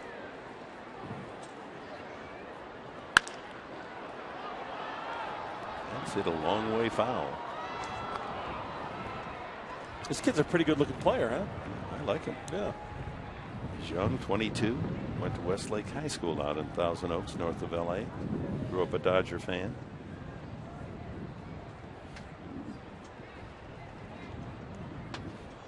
Fastball in right here from Robbie Erlin. Get it in there. If you're going to miss in off the plate. Tied him up nicely. 0-2. It's a very young Marlins team rebuilding on a $45 million budget.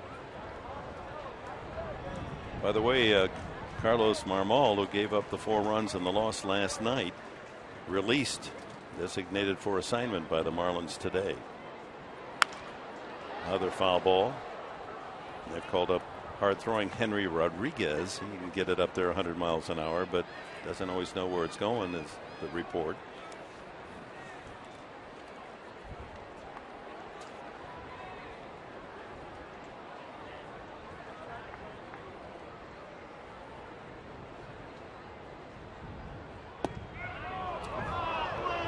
Pretty good pitch. 1-2 the count.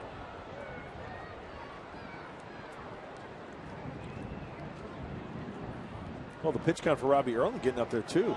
That's next pitch will be 87.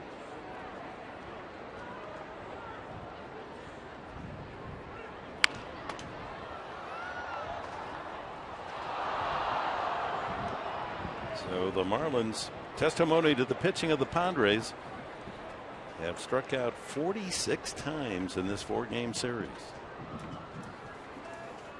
A Padre record of sorts.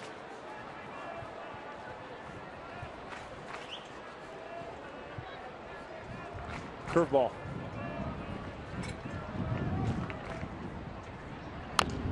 Back to the mound. Snapped up by Erlin, and the inning is over. Halfway mark, 4.5 innings in the book. Padres lead 5-0. Chase Headley will lead it off again. He started the 4-run romp in the 4th.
welcome back to Petco Park. Made his presence known with that 3-run home run yesterday. He said it's just nice to be back with the guys and help provide that offensive spark. It's fun to be back up here playing with the guys, and Eric did a great job. We threw good at-bats all night, and then we were able to put up a big number. It's a great feeling anytime you hit a home run, but when you're just coming back from an injury, that one feels a little bit better. But more than anything, I'm just glad to see the guys swing the bats well, and hopefully I can fit in and just be one of the other ones.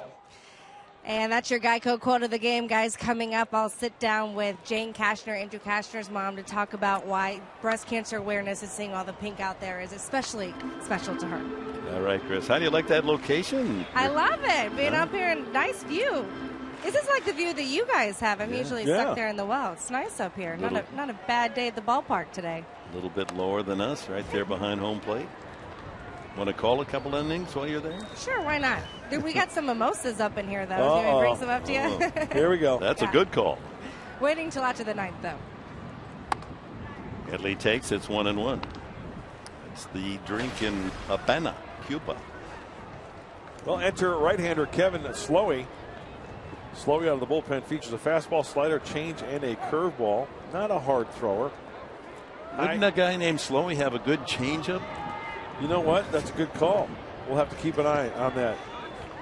So they've got a Hand and a Slowey in the bullpen for the Marlins. There's a slower pitch from Slowey.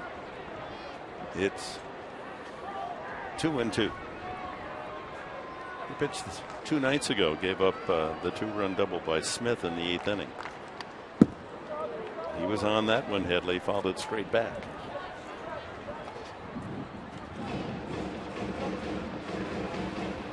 Mark Sweeney, you've been on teams before after scoring 4 in 1 inning. In the very next inning, what's the chatter in the dugout offensively? Just emotionally different, I think, and you can hear that. And the guys go back, they take a look at their swings, they understand confidence is starting to kick in, but just add on as much as you can. Exactly. High fly down the right field line. That's a tough play. And a good catch. Garrett Jones running away from home plate to make the basket catch in foul territory for the first down. That's a long run for Garrett Jones. Oh, and a flash look. Almost like a receiver going to the back corner of that end zone, and the quarterback just tossing it up there, throwing to his spot. Little fade route. Yeah. Yasmani Grandal is grounded out and flied out. Well, we told you yesterday, we tell you the Mother's Day story that Bud Black shared on Padres POV. We confirmed it all today with the manager. When he was in A-ball in San Jose, his second year, he said, 1980. He's out in the bullpen. Wasn't pitching much. And in the middle of the game, high pop-up left side, foul territory. Mathis, the catcher, squeezes the second out. A couple of foul outs to start the 5th. He's out in the bullpen, and all of a sudden one of his teammates in the 5th, 6th inning comes running from the dugout out to the bullpen, just erupting in laughter. I mean, he couldn't control himself. And so here he comes. They're all the bullpen. What happened? What happened? He said, well, Bud Black's mother just went into the dugout. And Bud said, I buried my head. I don't know what's going to.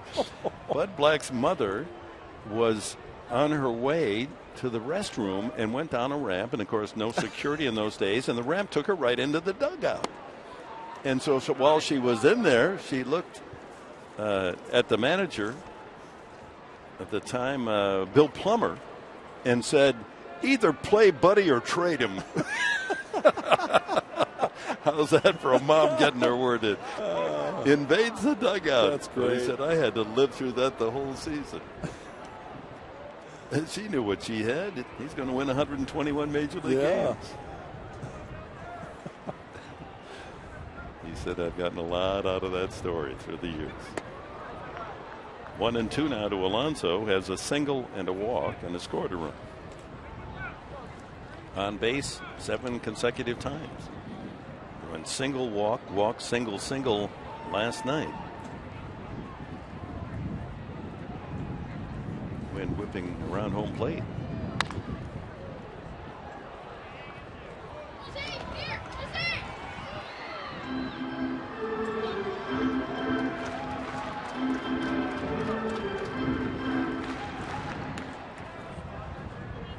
Andrew Kashner will open the road trip Tuesday night in Cincinnati against Mike Leake.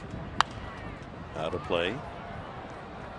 Wednesday night, also 3:30 our TV time here on Fox Sports San Diego. It'll be Ian Kennedy against Johnny Cueto. Boy, is Cueto back. 1.43 ERA. Yep. The right-hander. 3 in Cincy and then 3 on the weekend in Colorado. Line to right field, another hit. Boy, Alonso on a tear. 8 straight times he's reached safely. 2 for 2 with a walk today. Well, I know, Mark Sweeney, you've talked to Yonder Alonso, and you know what? The hard work is paying off. It definitely is, and you look at the big part of the field, and Yonder Alonso has the ability to go to left field. That's his comfort zone. He's done that. He's had success over there. Then to start the doubles coming, and I think the power comes behind that. Nice swing by Yonder Alonso. Consistency. 8 hits now for the Padres. All singles except for Venables' home run to lead off the first inning. Amarista drove in a run with a RBI single to right field his last time. Getting a chance to play at shortstop with Everett Cabrera, celebrating the birth of his new daughter. 1-1. You know, Mark and Dick, this game can bring you down mentally a lot. And when you talk to Yonder Alonso, he discusses what he's done very good in the game of baseball up to this point. You want to identify yourself as a certain player, and for him it's doubles, singles, and using the big part of the field. Swing and a miss, and runner going Alonso, and he picks up a steal. This is something, the new lighter version of Yonder Alonso. He loves to run. Hey, light on his feet and picking his spots. Let's check out the leg kick. High leg kick from Slowey. Slowey slow to the plate. Alonso fast to second base. And Yonder pilfers his third base of the year. He's going to need some new britches. Tore up his pants sliding into second base.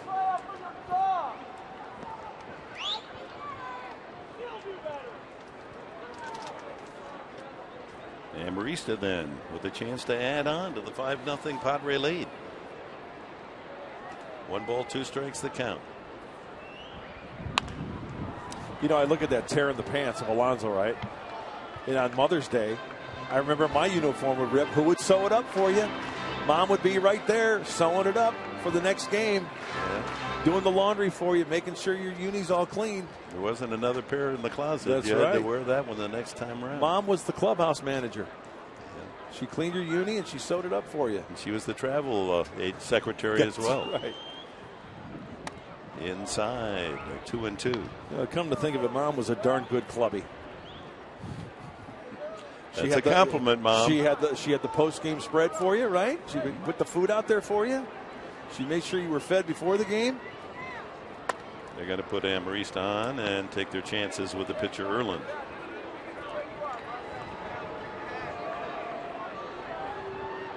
Get this, and it's just how all of a sudden this hitting flower has bloomed thoroughly. The Padres, the last 16 innings, have had a runner in scoring position 15 of the 16 innings. That's putting pressure on the opposition, and that is a good sign. Hopefully that trend continues. Erlin 0 for 2, looking for his first hit of the season. Again, he can help himself. He was up with runners at second and third and 1 out the last time, and disappointed, grounded right to the shortstop.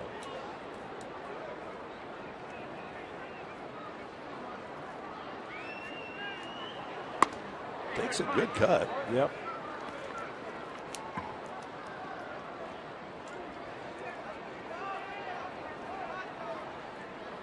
Here's a key for this Padre team this afternoon also. Keep the Marlins away from slam range, right? Keep that 5-run lead. 1-2 now the count. Erlin has 1 major league hit. He's 1 for 16 last year. 0 for 10 this season.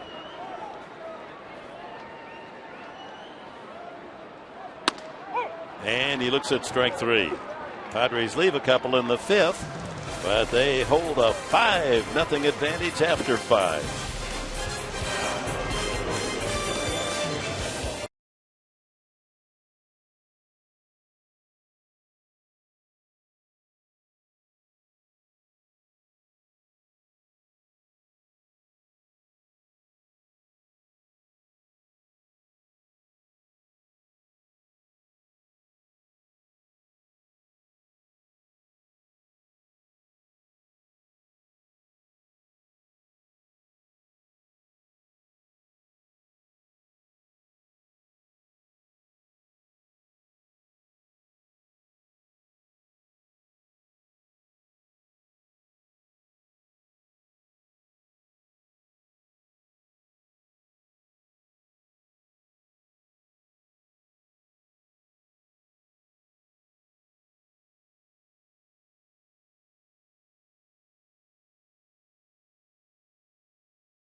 Jane Kashner, Andrew Kashner's mom, and happy Mother's Day to you. First of all, this is the first Mother's Day you've gotten to spend with Andrew since college. How's the weekend been? It's been a great weekend. Yesterday we got to go out to the event, the Rady's Children's Celebration of Champions, and spend some time out there with the kids. It was a great day. I really appreciate being invited out there by my son. That's awesome. This is a special day for you as well. You're a breast cancer survivor. What does it mean to you? You look out on the park, you see the pink bats and the pink gloves, and what baseball is doing to raise awareness for breast cancer. It's neat to see that this organization supports breast cancer. Without the support and the research, I don't think I could be here today, and I really appreciate them supporting everything. Awesome. I appreciate the time, Jane. I know it's been a fun weekend. Guys. All right. That brings us perspective to this day and the fight against cancer totally, particularly for breast cancer. And that clubhouse to the man very much involved in this day, and much of it in respect to their moms. Well, Robbie Erlin goes into the 6th inning. About to toss his 90th pitch, working on a 5-0 shutout. Reed Johnson has a double and a strikeout.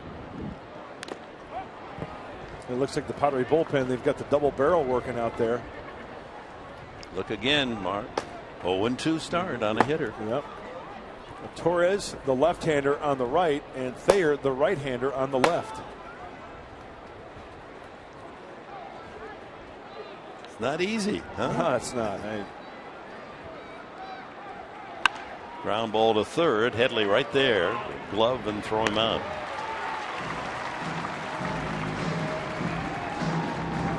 Brings up Giancarlo Stanton. Marlins induced him to fly out twice. Once to right and once to center. And Yasmani out to have a little chat with Robbie. Maybe just a little refresher course after getting Stanton to pop out 2 times this afternoon. Hey, what do you want to throw here? First pitch fastball away. You want to start off with a changeup? How about a first pitch curveball? Let's see what they came to the conclusion of there. Stanton working on a hitting streak, 12 straight games. But 0 for 2 so far today, 3 for 12 in the series.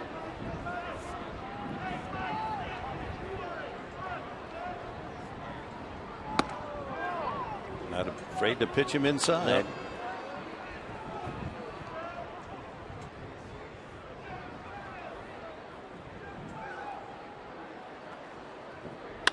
Line, base hit, 13 straight games for Stanton. Fortunately, only 1 hit in each of the 4 games of this series. Let's take a look at the keys to the game, brought to you by your Honda dealers of San Diego County. Well, they're worth revisiting. Remember, offense for everybody. Well, the Padres at least 1 hit by 6 different players. That's a good sign. And all aboard that positive train. outscored the Marlins 25-7 in a 4-game series. Plenty of seats available. The conductor will tell you when it's time to go, and once you're on, it's a great ride for everybody. Don't have to get off now. No, you don't. Keep riding that train all the way to Cincinnati. That's right. You just on the express, you bypass Negative Town and keep going. Free libations on the way. Oh, yeah. 1 out, Stanton single. McGee has struck out both times looking. 2 for 13 in the series. One of those a 2-run homer.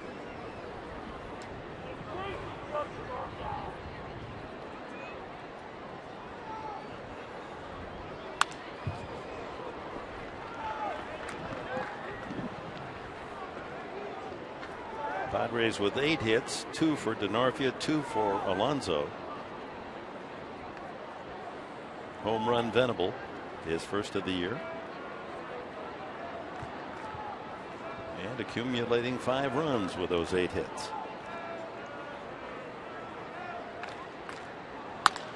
Right field, Denarfia to the line and makes the catch.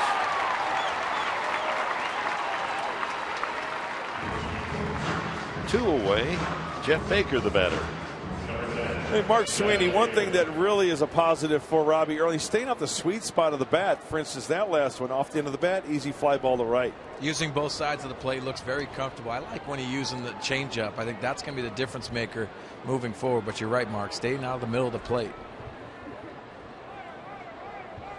Taking the sting out of those Marlins bats, avoiding that sweet spot. He jumps in front of Baker with a strike. And there's that changeup Mark Sweeney was just talking about. First pitch combo for a strike. Erlin following up that 7-inning 3-hit effort against Kansas City. No runs in this game. And again, a 2-strike count. Perfectly located fastball inside part of the plate. 9th time in the game that he's jumped 0-2 on a hitter. 9 times. Mrs. Bueller, 9 times. I think it's about time to wake up and smell the coffee. I'd like to see a punch out right here, right? Pitch number 99, put him away.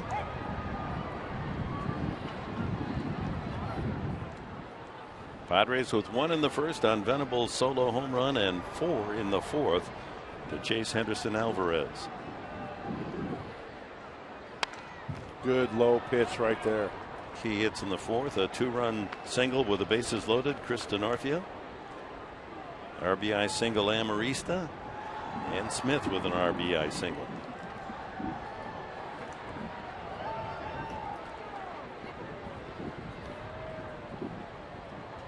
_100th pitch from Robbie Erlin coming up. Fastball in right here. He shook to go fastball in. Good spot. A lot of young pitchers. There's a good lesson for you. You can't be afraid of throwing inside a left-hander to a right-hander, but get it in there where you can do some damage. Even if he doesn't offer, it sets up the next pitch. Curveball. Get it down, says Grandal. And he gets it way down, and with that, the runner moves on to second base. On the wild pitch. Stanton alertly takes advantage of the extra base.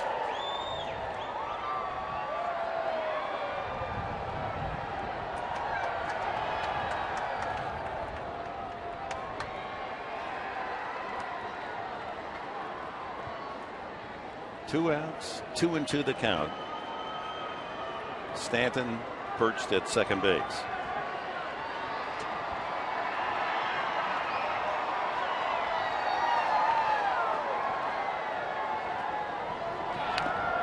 Fouled away.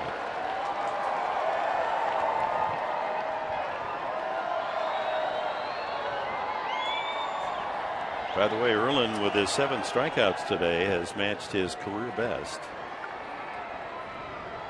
1 pitch away from making it number 8 today. And a new high mark for him.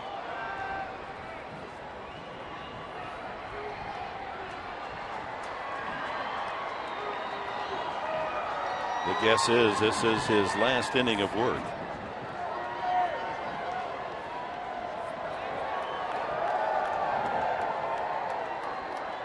Well, a lot of shaking off going on out there. And Yasmani's like, okay, we need to get on the same page here. And Robbie Erlin says, this is what I want to throw. Ultimately, it comes down to that. Huh? Yep. Catcher has to respect the confidence a pitcher has in a situation and a pitch that he thinks is the answer. Let's see. 2-2 to Jeff Baker. Ground ball to short. Amarista, long throw across, and the inning comes to an end. 6 shutout innings for Robbie Erlin, and the Padres lead at 5-0.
And I would say probably one of the funnier memories I have is we used to have this like bird feeder outside, and my mom used to throw me baseballs, and I'd always hit them.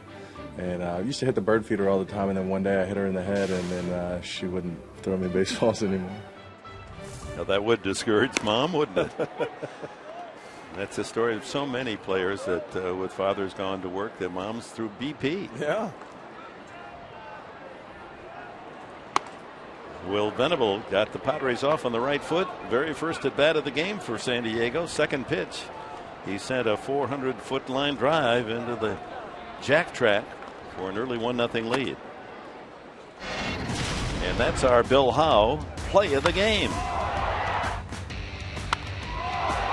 Greets Henderson Alvarez with his first home run of the season. Actually, that cleared the jack track, didn't it?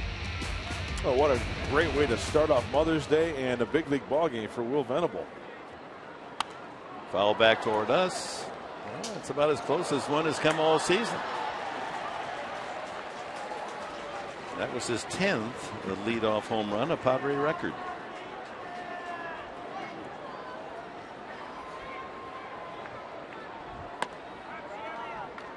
Two and two. 5 runs, 8 hits for San Diego. No runs, 5 hits for the Marlins.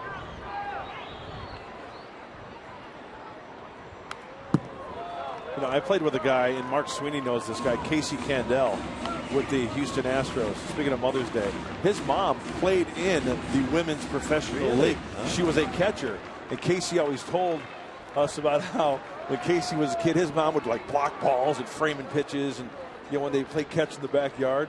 It was great, he said. Down goes Venable. A strikeout for Slowey, his second. Brings up Denorfia. Big hit in this game. The Padres had scored a run to make it 2-0 and had the bases loaded And DeNorfia worked the count 3-2 and singled sharply to left field to drive in 2 more to make it at that time a 4-0 lead, and then Seth Smith followed with an RBI single, 5-0. DeNorfia a walk and 2 singles, 2 for 2, raising his average up over 300.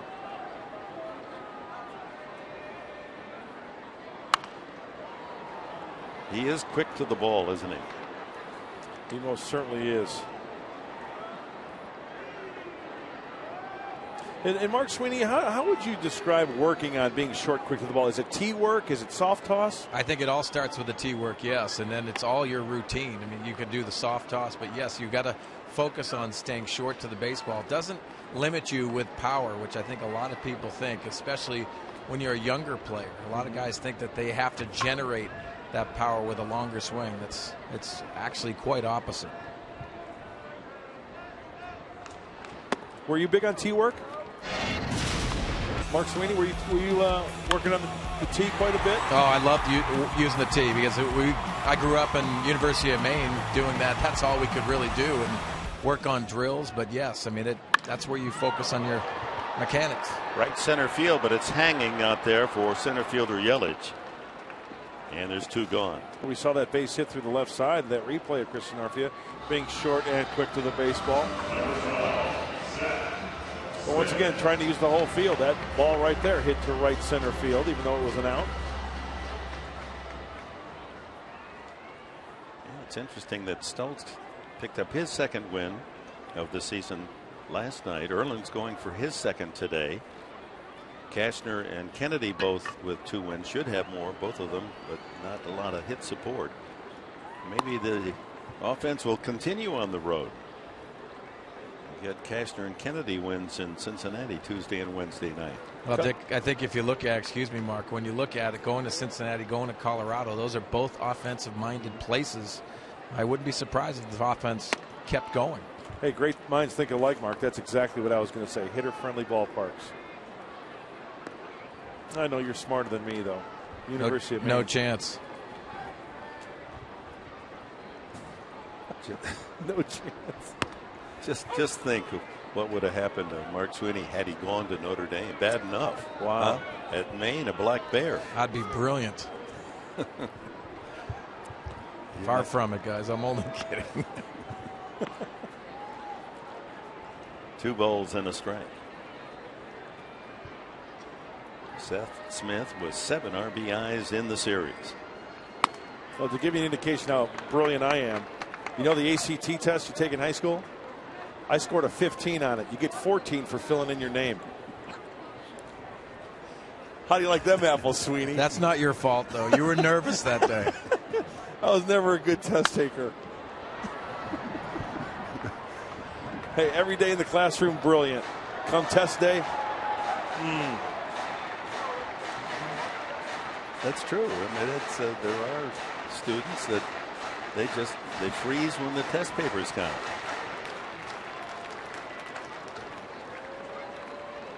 This guy's not freezing at the plate, is he? Whoa. Seth Smith, he's free and easy. 3-2. Another foul. Yeah, my friend Al McGuire, God bless his soul.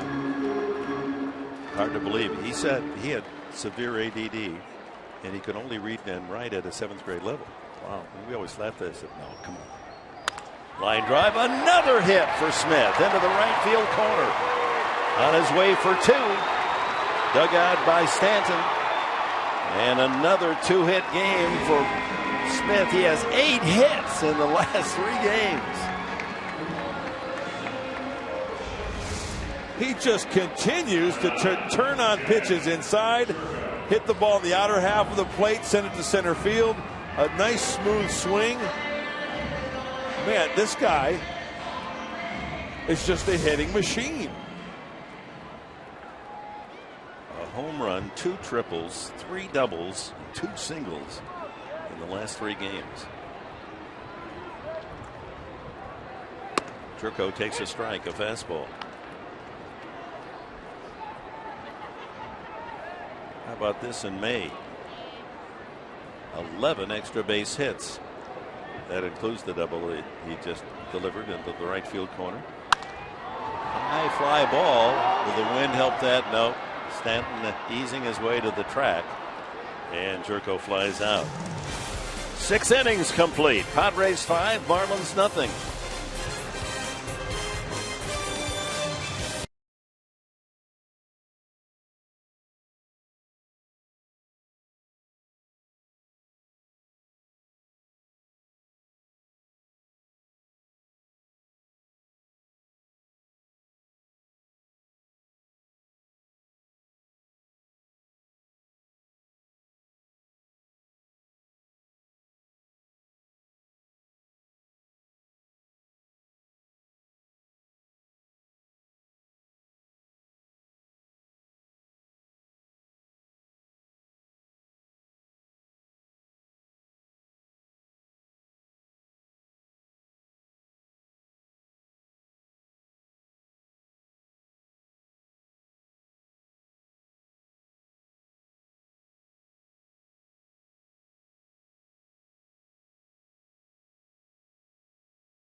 Padres baseball by USAA, proudly serving the financial needs of current and former military members and their families. By Mercury Insurance. Mercury Insurance giving away Padres tickets. Learn more at mercuryinsurance.com/Padres. And by the Aramco Group. Purchase, refinance, reverse. Visit us at aramco.biz. 6 innings complete, and Robbie Erlin with 103 tosses in the game is back out on the mound. He's gone as much as 108 pitches a game in Washington. This might be his last hitter. What do you think there, Dick? With Jones, the left-handed hitter, Dale Thayer heating up with the right-hander, Adeiny Echeverria on deck. Jones rips it foul down the right field side.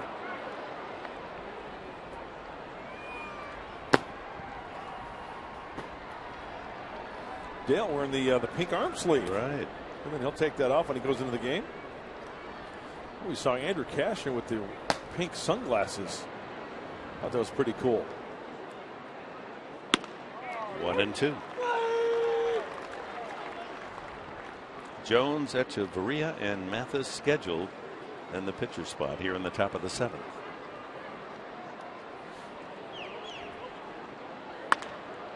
Ripped and nice by Alonso, and he goes to the bag for the out.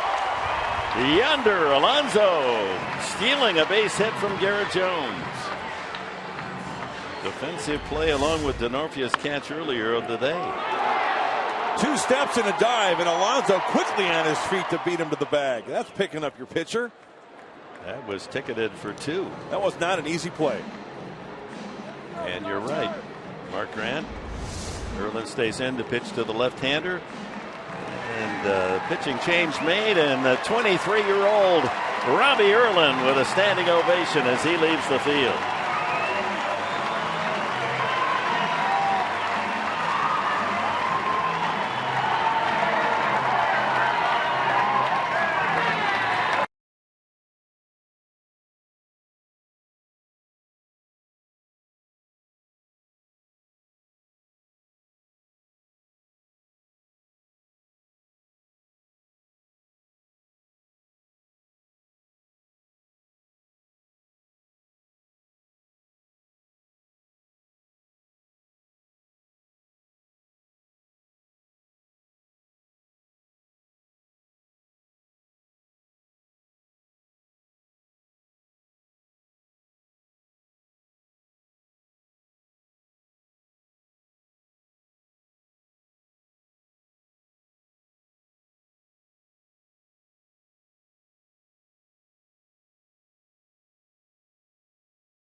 Military Spotlight, and the spotlight today in the pregame ceremonies on the spouses of our military.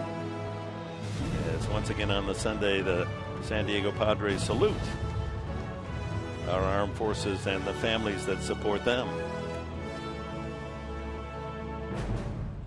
Always special Sundays at Petco. Thayer takes over, 1 out, bases empty in the 7th inning, a 5-0 Padre lead. Echeverria singled his last time up.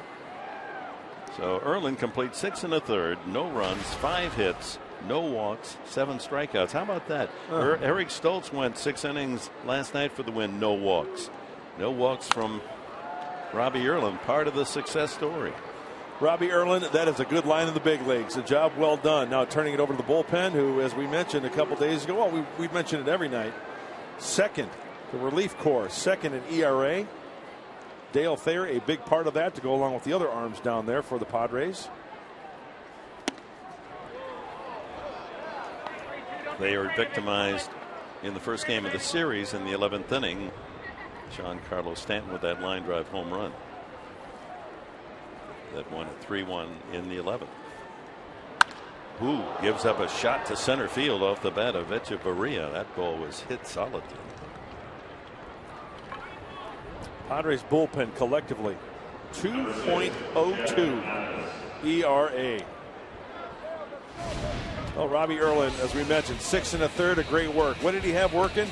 The old number 2 was working for him. He was using both sides of the plate with the fastball, down and in and down and away. Sometimes he had the hitters guessing as well. Here's the old number 2, the old dippy-do. That was fun to watch. We're watching Robbie Erlin mature as a major league pitcher before our very own eyes, aren't we? We sure are, in 2 outings back-to-back. Outstanding outings for the young left-hander. 2 outings, 1 run allowed. Derek Dietrich is in the on-deck circle. Pitcher's spot due next for the Marlins. 1 out. Echeverria with a solid single to greet Thayer. Mathis has struck out and fly to right.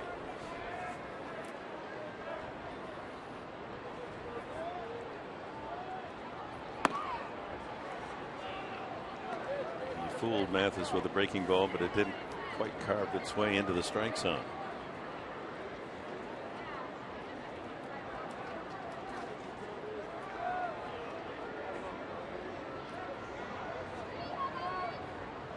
Struck him out.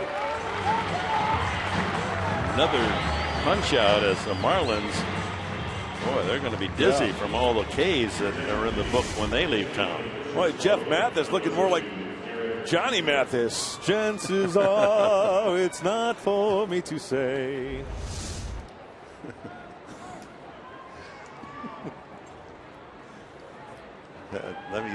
You got a Johnny Mathis story? No. Well, I could, but I was just wondering. You were impersonating Mathis. I don't know what I was doing. Well, I thought it was Harry Carey. No. 7th inning and all, bottom of the 7th. Oh, well. Derek Dietrich, the pinch hitter.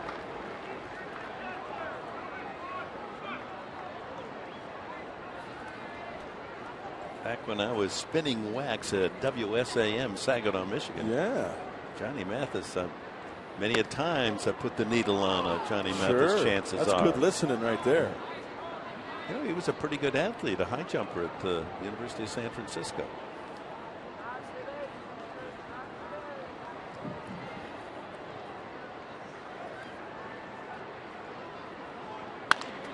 Fly ball to right. Denorfia turns and makes the catch. Oh, Dino ran a circuitous route. Left, right. Well, it's military day and made the catch. Oh, my. Threads half of the 7th on this Sunday, Mother's Day. In the second outstanding play in right field by Chris Denorfia. It looked like he was trying to dodge a bullet out there. And we've completed 7, and always special on our Sundays, Military Sunday. Pause with us, will you, as we enjoy God Bless America. Chief Warrant Officer 3 David Burrell of the Marine Light Attack Helicopter Squadron 469. Please sing along as Shannon presents God Bless America. God bless America, land that I love. Stand beside her and guide her through the night with the light from above. From the mountains to the prairies, to the oceans wide with foam. God bless America, my home, sweet home. God bless America, my home, sweet home.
Nothing. And as Major League Baseball honors breast cancer awareness, it's a cause very important to Cameron Maben. His grandmother and his aunt both suffered from it. So as part of it, he's helping raise money for the Sister Network Triangle. It's a foundation based in his home in North Carolina, and they raise money and awareness for breast cancer, mainly for African American communities. So what you can do if you want to go help, 108stitches.com. You can go. He sells t-shirts on there, and proceeds will go to the Sister Network Triangle, guys.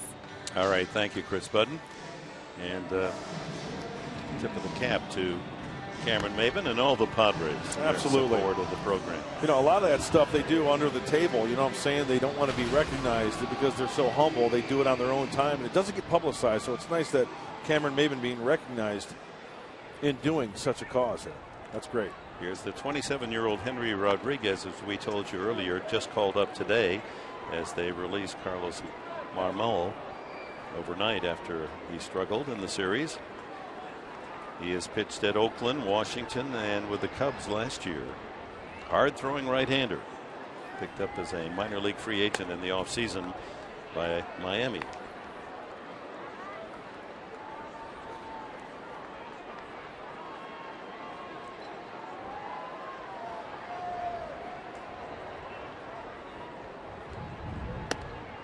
Chase Headley leads it off for the Padres. Headley with a single in 3 trips today and scored a run.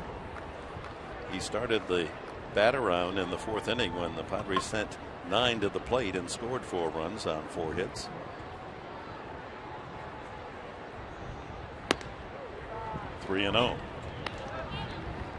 98 on that fastball.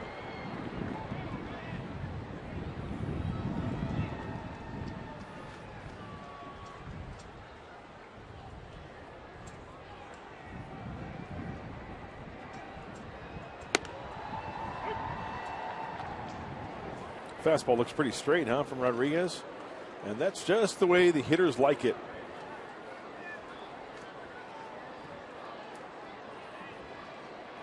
Headley, Grandal, and Alonso here in the bottom of the 7th. Sharply hit, but at the shortstop, Echeverria. 6-3, the first out of the 7th. And as promised earlier, we have the AT fan photo of the game. Tweet your photo to hashtag #SDFanPhoto for a chance to be shown in an upcoming telecast brought to you by AT&T. Felix all smiles. No wonder. Yeah, no, thank you very much, Felix. Pretty good lady fair. Nice lady fair there.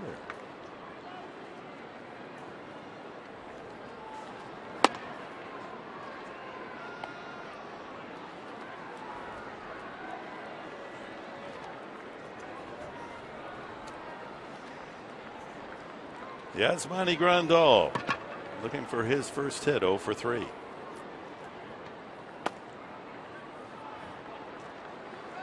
.99-mile-an-hour blur that first pitch. Second pitch actually 2-0. Fell to 3-0, but worked around. Got out of the hole with Headley. Now 2-0 to Grandal.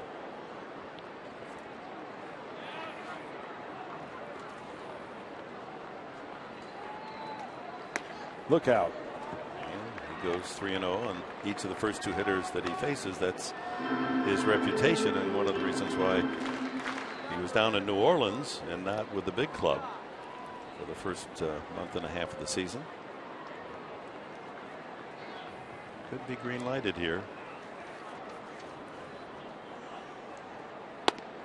No, taking all the way.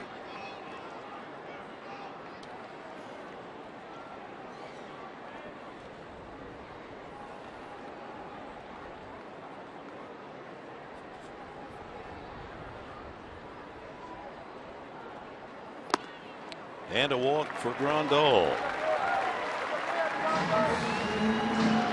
Hey, the Pecos League on Fox Sports 1 is like Bull Durham meeting Hard Knocks. Far removed from the glamorous life of Major League Baseball, Pecos League players are given a jersey, a hat, and $50 a week to help them keep their dreams alive of playing professional baseball. The Pecos League debuts Tuesday, May 13th at 9:30 p.m. Eastern on Fox Sports 1. The new 6-part docuseries examines life in the lowest level of professional baseball by following the Trinidad Triggers throughout the 2013 season. The Pecos League. That looks fascinating, doesn't it? You'll relive some experiences watching that. Yonder Alonso. 8 straight times he's reached safely. And Dick, to learn more about the Pecos League, be sure to stay tuned after this one on the postgame show with Mike Pomerantz and Mark Sweeney. They're going to give you more in-depth information about the Pecos League. The Triggers would inspired by Roy Rogers' horse. You know what? That's not a bad call. Swing and a miss by Alonso, who has 5 singles and 3 walks in his last 8 at-bats. And he's now raised his average over the 200 mark. So that's just what a few good games can do. You know, he was languishing in the 150s for a while.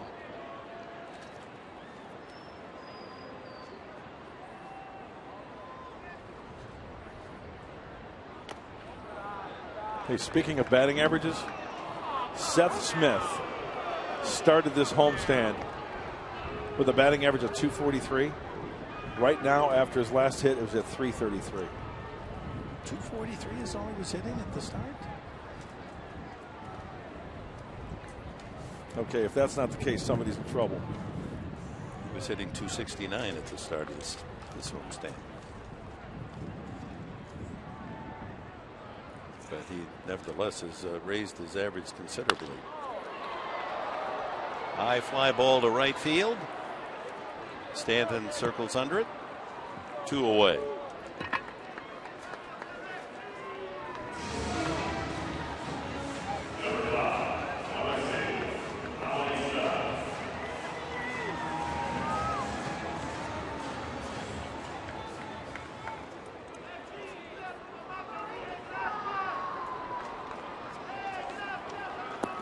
So with 2 gone, Alexi Amarista steps up. He has an RBI single and a walk. 1 for 2.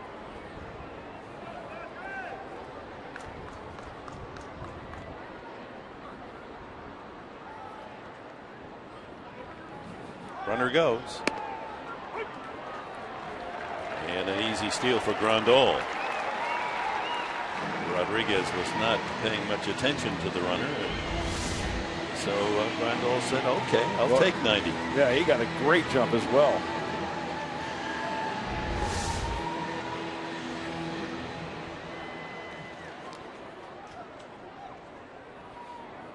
His second steal of the season.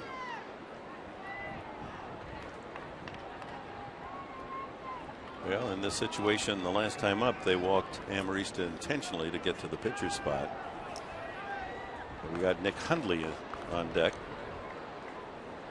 to hit for Thayer. 2-1. Check that. It's 1-1. There's Nick. Thayer gets his 2/3 in to complete the 7th inning.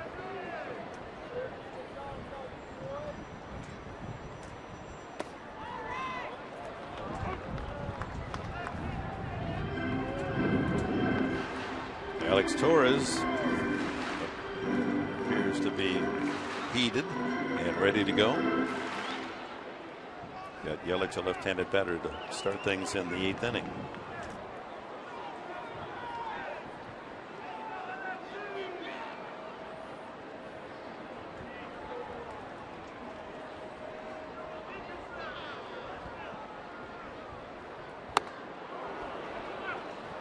Two and 2.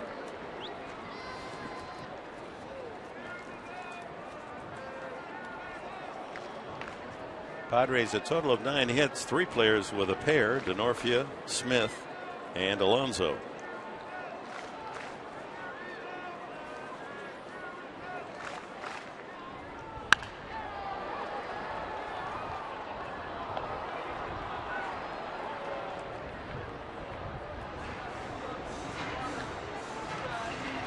Nice thing about this day, and a follow-up after the day, is the fact that every player had one of those pink bats in his locker, and they can all then give that to their mom. Right. Little love message, maybe. Foul bat. Makes a great gift, huh? Nice memento on the day. Will Venable put a pretty good kiss on his home run to get things started today. Leadoff homer.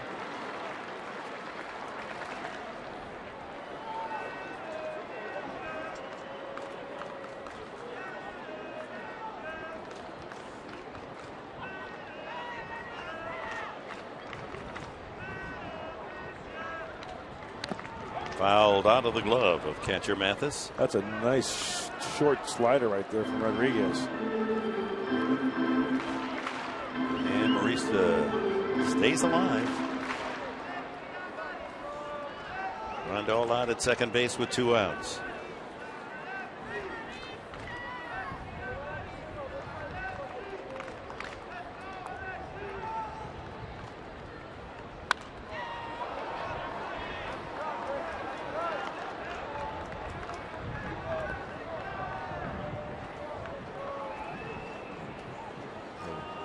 View from the Western Metal Supply Company roof. Select spot for fans. Anyone can go up there.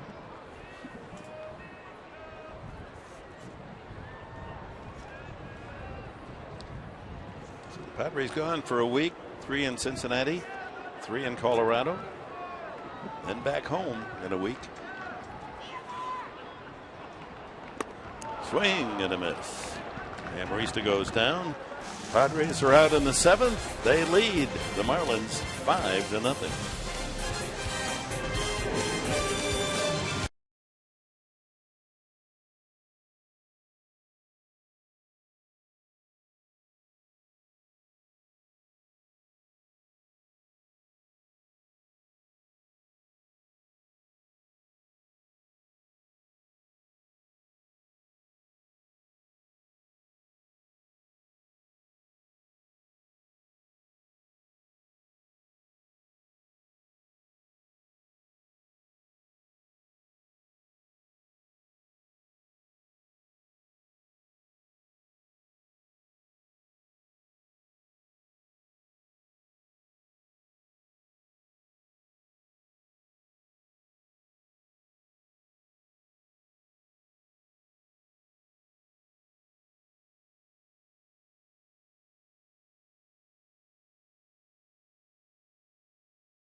Bob Moran's working on Padres Live, the post-game show, brought to you by Cox Communications. 5-0 right now, Padres over the Marlins. But we want to get you ready for the Red Series coming up, because after an off day, that's where the Padres will be in Cincinnati. Today, Mark, they're playing the Rockies, and Aroldis Chapman's back. Yeah, what a story about baseball. Getting struck in the face during spring training, coming back in a rehab assignment, 3 strikeouts out of 4 hitters today. That is impressive emotionally coming back from that. So we'll tell you what else will be making news as the Padres head to Cincinnati. Also in the post-game show, we know you mentioned the Pecos League. We've got a couple of players/actors in that docudrama series joining us on set right after the final out, guys. All right, we'll be with you. The award-winning Padres Live, the post-game show with Mike and Mark. As we go to the 8th inning, Thayer stays in the game.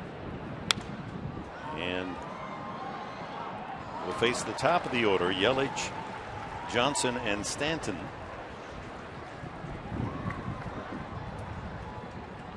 Young Yelich, a couple of groundouts and an infield hit today.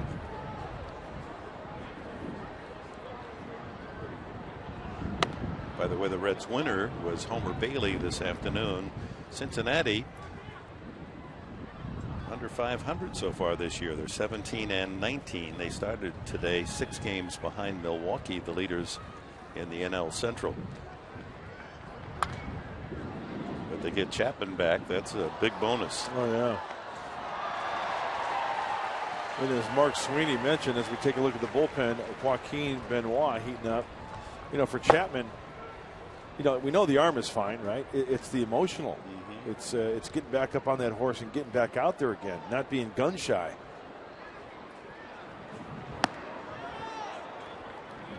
And the count runs out full to Yelich.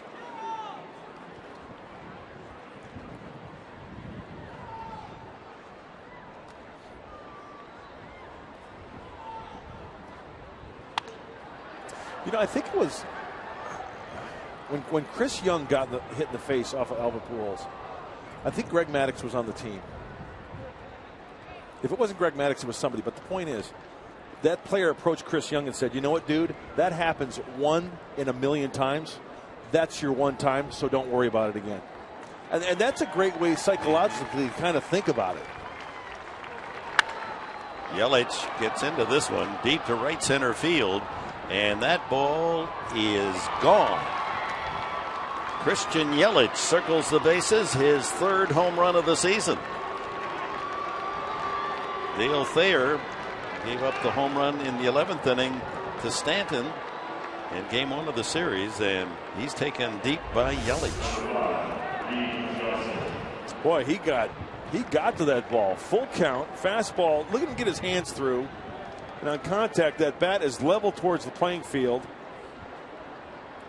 Driving with those legs and taking it beyond the beach. Cuts into the Padre lead, now 5-1. Reed Johnson, the batter. A double, a strikeout, and a groundout for Johnson.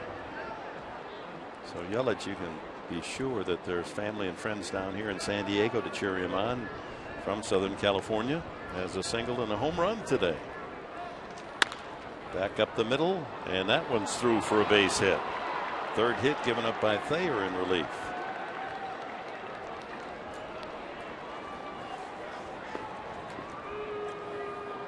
And that brings up the ever dangerous Giancarlo Stanton.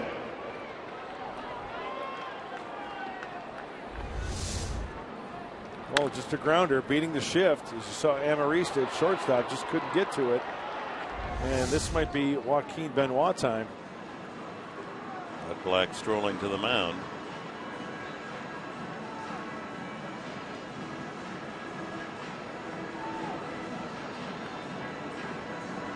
And the pitching change indeed will be made. So with the score 5-1 Padres, no one out here in the 8th inning. Let's take a break.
Day, and I love you, and I'm looking forward to seeing you. Happy Mother's Day. I love you, and very proud that you survived breast cancer, and you're still here today, and glad to have you here. All right, and happy Mother's Day from the Padres and all of us in the Padres organization. Glad you're with us on a beautiful San Diego Sunday in Petco Park. Benoit comes in to pitch. He'll face Giancarlo Stanton. This is the third appearance for Benoit in the series. He's faced Stanton twice and got him out on a strikeout and a foul out. How well the starting pitching has been in this series against Miami. Kennedy started things 7 innings, only 1 run on Thursday. Then Ross 7 innings, just 1 earned run Friday. Eric Stoltz 6 innings, just 2 earned runs. That on the 1 swing, the 2-run homer McGee, and Earl no runs and 5 hits today. Well, the one thing I look at on that chart are the hits to innings pitched. Eric Stoltz 6 hits, 6 innings pitched. Everybody else fewer hits than innings pitched and up on the strikeouts. It's a good sign. Good quality pitching. 5-1, and here comes Benoit to Stanton.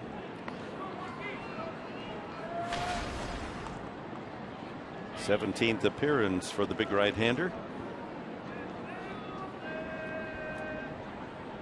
And here it's Reed Johnson at first base with a single, no one out here in the 8th.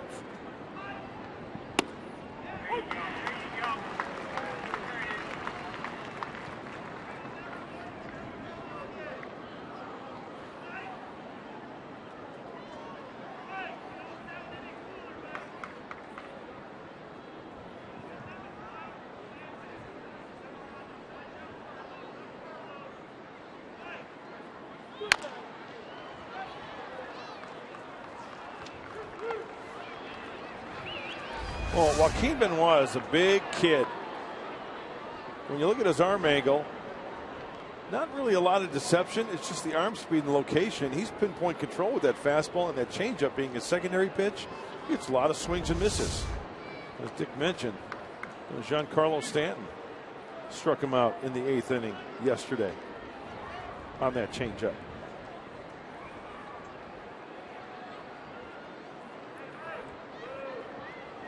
One and 2 the count.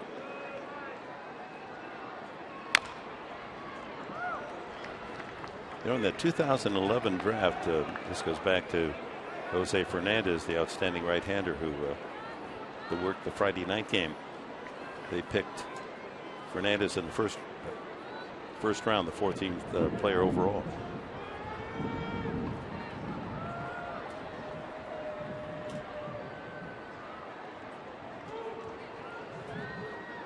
They only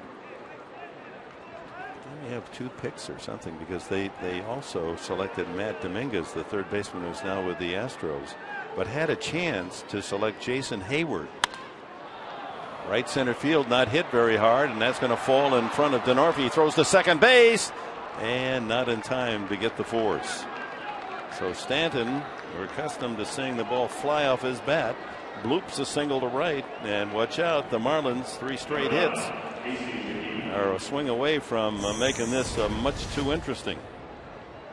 Tuesday, catch a new episode of SD Live coming up. Sarah Farnsworth, Padres Senior VP of Public Affairs and Military Relations, stops by with the studio, along with 2-time USA Boxing National Champion Danielle Wolf. Plus, Charger fans speak their mind on the 2014 draft class.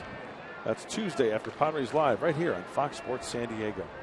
And we hope you were with us earlier when Tom Telesco, the general manager of the Chargers here, gave us a rundown on the 6 draft picks that he has selected. Here's McGee. Foul tip. So the inning started with Yelich, a 420-foot home run to right center field. That knocked Dale Thayer out of the game. Well, no, Reed Johnson followed with a single. Then Thayer exited. Stanton with a blue pit. So 2 on, no one out. 5-1 Padres.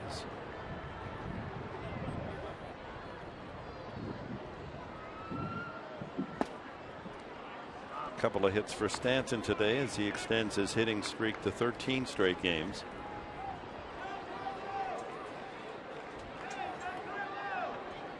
He's at first. Reed Johnson at second. And Casey McGee has grounded into 3 double plays this year. Good candidate. Roll over a changeup.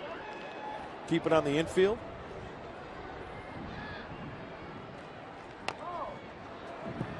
Check swing foul, 1-2. Stanton and McGee, quite a 1-2 punch in the middle of that Miami lineup. Stanton with 40 RBIs, McGee with 25, 65 runs they've accounted for. That's over 41% of all the runs Miami has scored. The best combo, the best 1-2 in baseball. You add just the RBIs.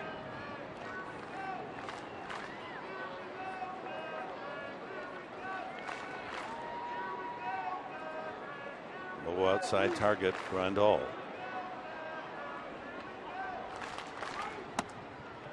High and away. 2-2.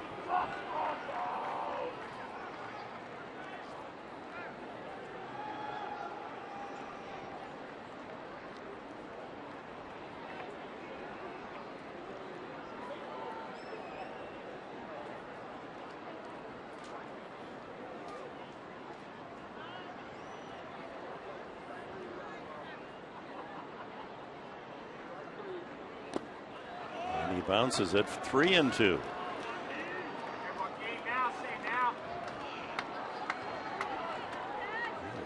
Padres coasting along a 5-0 lead coming into this 8th inning.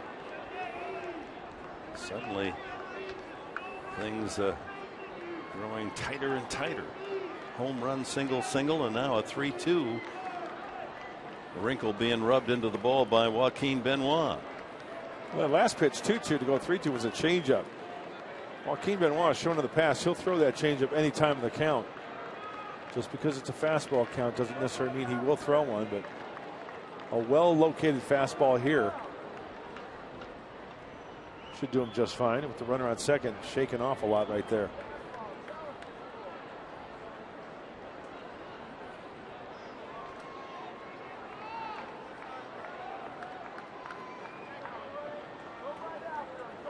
Fastball away possibly here.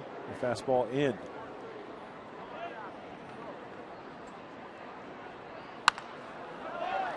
That clipped up into the third deck off to the right.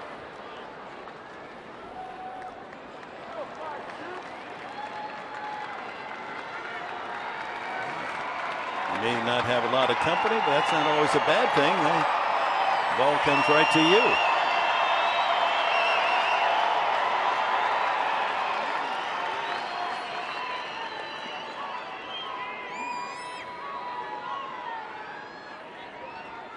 Nervous 8th inning for Padre fans.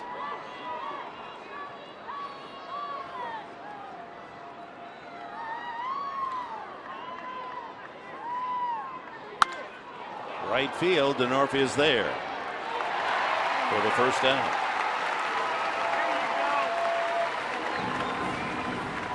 Brings up Jeff Baker.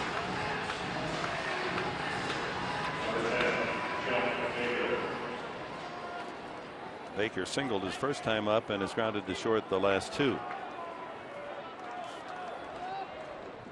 Good series for him, 4 for 8.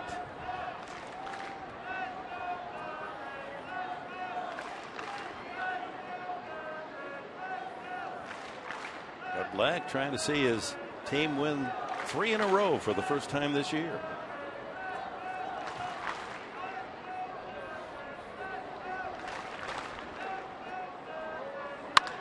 Lined again. Denorfia can't catch that one, and it goes by him all the way to the wall. That's going to score 2 runs. And Baker on his way to third as Stanton and Johnson come in. It's a 5-3 game. Denorfia a bit too ambitious trying to make the shoestring catch. It gets away, and suddenly 3 runs home, and the tying run comes to the plate with only 1 out here in the 8th inning. It scored a triple. And looking at that play, you get to the point of no return where he has to commit.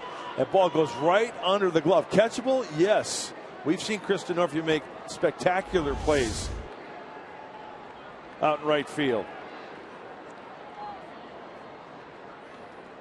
Infield with a 5-3 lead now will play back. Baker at third. Garrett Jones 0 for 3 today. Fouls that one high and out of play. He's been robbed twice.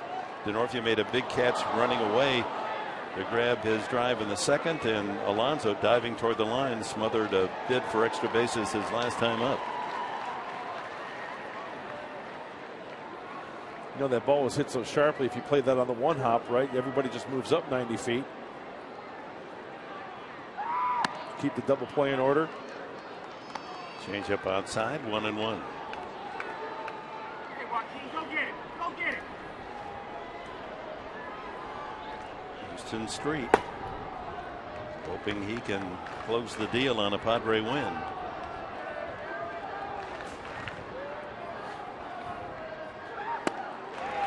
Another change. He's been backing up that change consecutively of late, and it's a good maneuver. Oh yeah, he'll throw it multiple times. Back to back to back. Why not?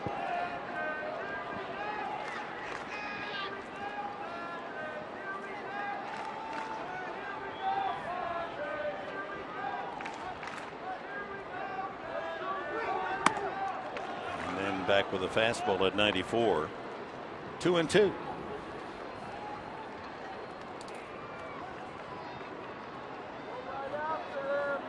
The Marlins have struck out at a record pace in this 4-game series. A good spot to get another.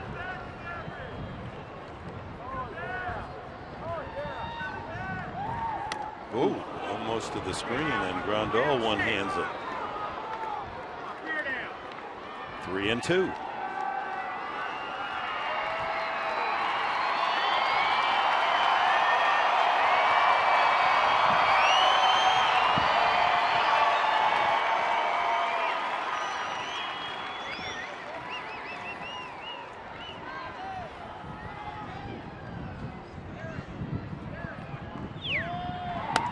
Walked him.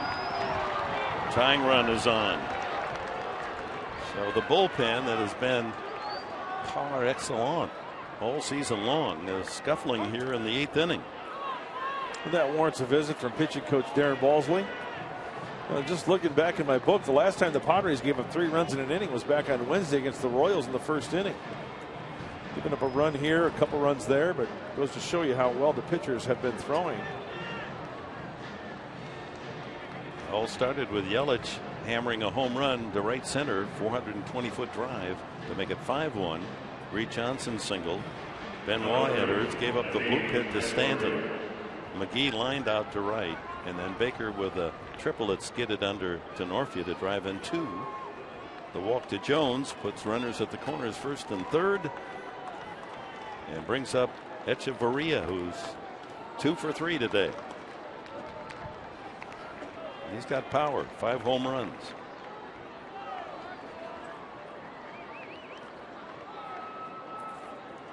And speedy runner, tough to double him up.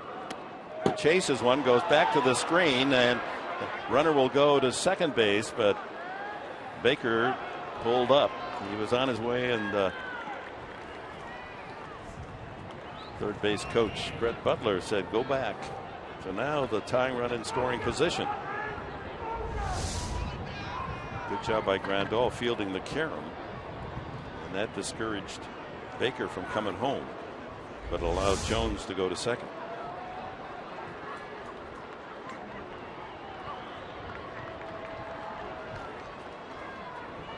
That takes away the double play ball.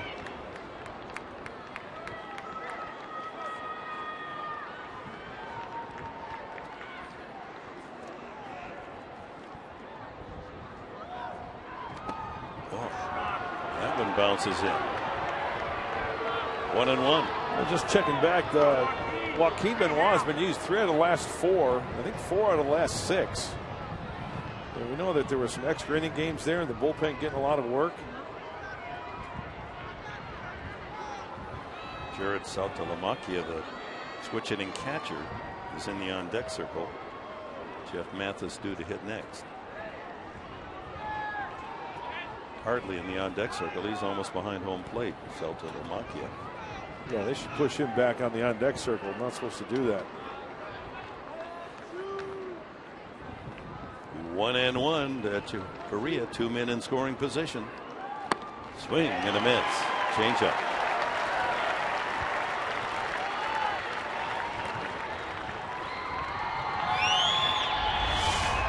Great arm action.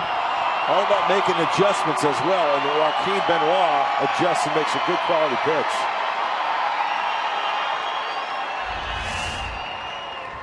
A tense moment here at Petco. Padres came into the inning 5-0. It's now 5-3. 2 men in scoring position for the Marlins. 1 out and the 1-2 pitch on its way.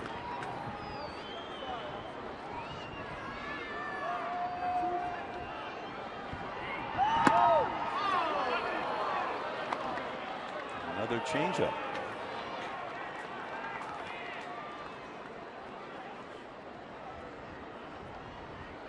.23 pitches for Benoit. He struggles here in the 8th.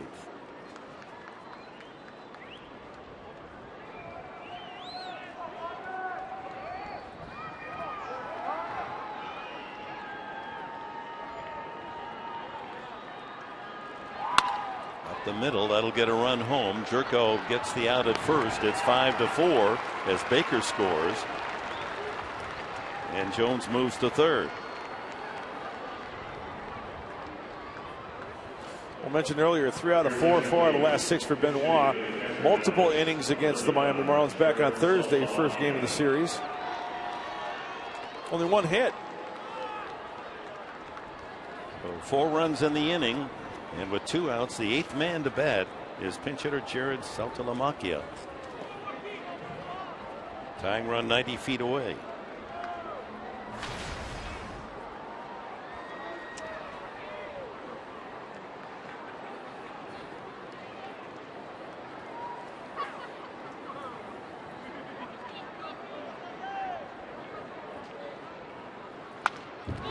He had a good cut at that fastball.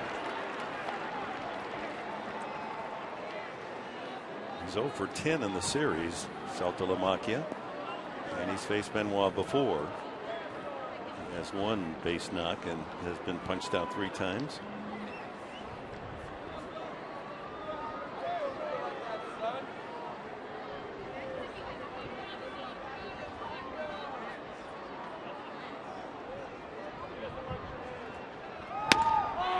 Two.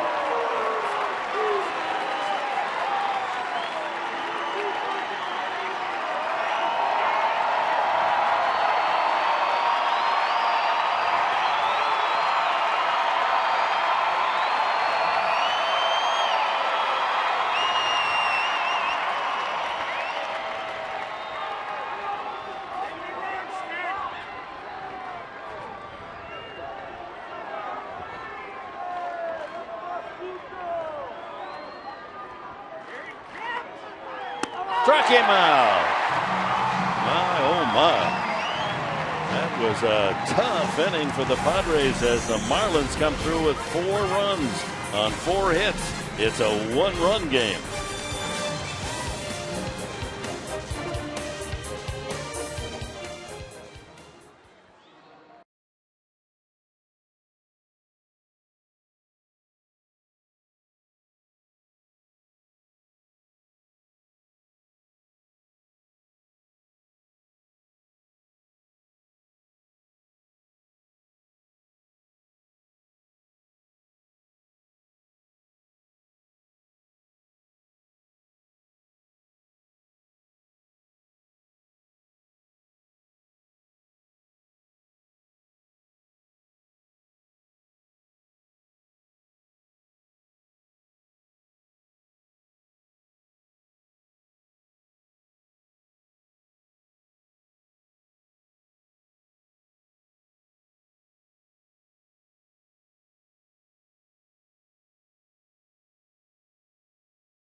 And welcome to Military Sunday, presented by USAA. Special Sunday, Mother's Day Sunday, and Breast Cancer Awareness Day here at Petco Park.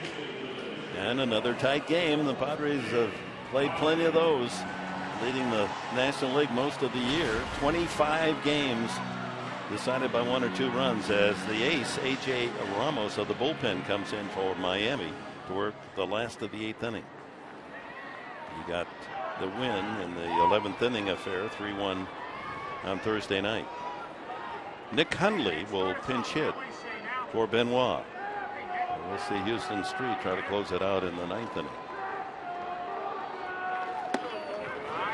And for the Marlins, it'll be the pitcher's spot and the top of the order, Yelich and Johnson, with Giancarlo Stanton only 1 base runner away from coming up in the 9th. 1-1.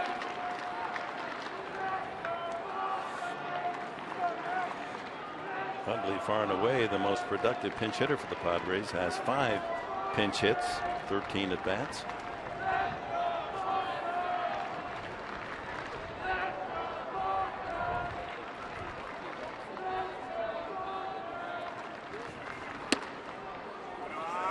Going back to your point about Seth Smith, indeed, and double checking, he was hitting .243 at the start of this homestand. Unbelievable, isn't it?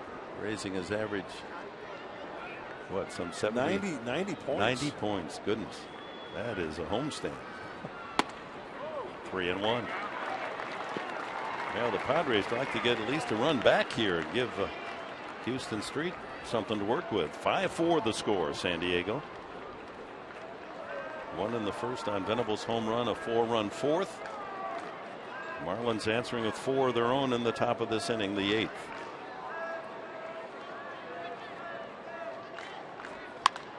High fly ball, shallow in left field. In comes Johnson.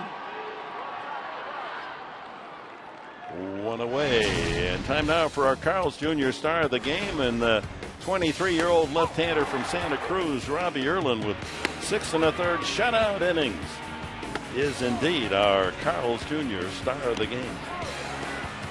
Well, each inning, the first, second, third, and the 4th, he had a 1-2-3 inning. He had a base runner in all the innings except for that one inning. So he really pitched well, hit his spots, was throwing all of his pitches nicely for strikes. That was a great outing by Robbie. Venable with a home run and a walk, scored a couple of runs today.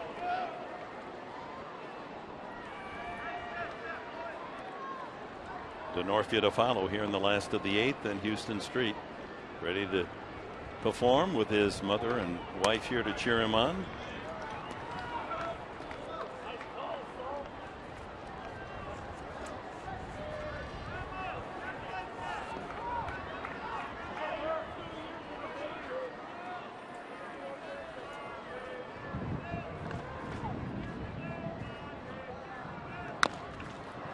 Excuse me, swing, and that's going to lead to a base hit or an error. Venable is safe.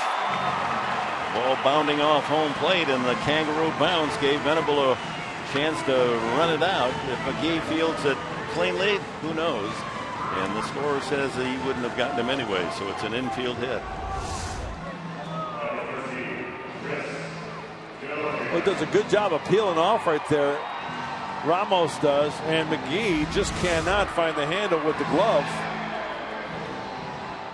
So the Padres, who had gone 12 consecutive games without passing the 9-hit mark, getting in double figures, have hit double figures again today, 3 straight games now. DeNorfia, key hit, a 2-run single with the bases loaded in that 4-run 4th. He's walked, singled twice, and flied to center. Hitting at .303 as he steps in. Would be nice to get some insurance, right? Take out a policy this inning. Score maybe 1 or 2.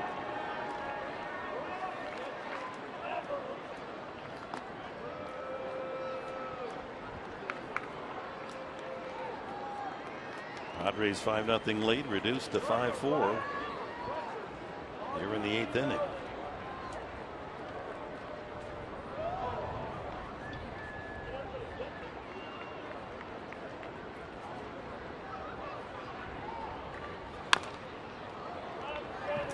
Two strikes now, the count on Denorfia.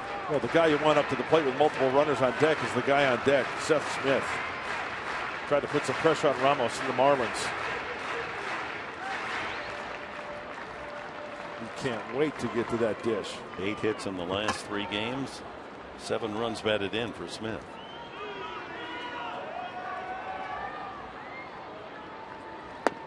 He went. Strike 3. 2 away.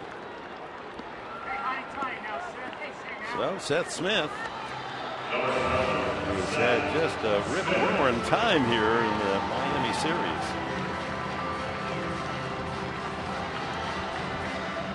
In the Thursday night game, he had a walk and a double.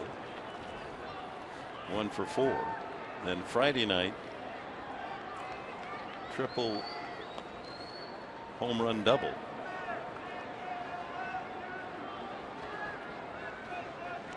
That was last night. Friday night it was a triple single double. He just missed the cycle in 2 consecutive games, missing short of the home run the first night and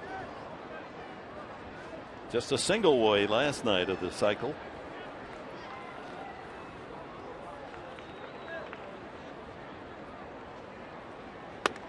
In there. Change up. And today 2 for 4 after grounding out twice, an RBI single to center and a double to right. 333 is average. 90-point difference in a homestand. 10 games.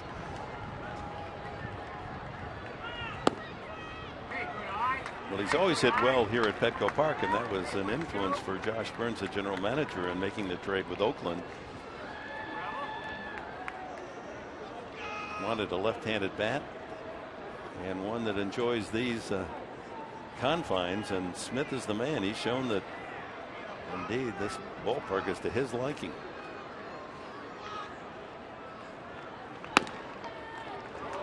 Two and one. And after seeing him each and every day now, you really learn to appreciate his hitting skills and how he approaches each at bat. Good command of the strike zone. Really doesn't swing in a lot of bad pitches. That's right. That's a good point. And that's reflected in his 15 walks more than any Padre. 2 and 1. Venable ready to roll from first. Good change up there. Yeah. 2 and 2.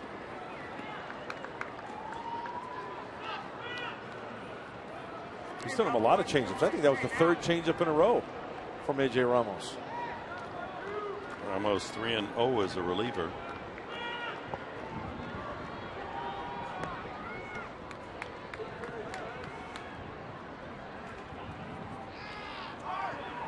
There goes Venable, but doesn't matter. Strike 3, and Seth Smith shows he's human.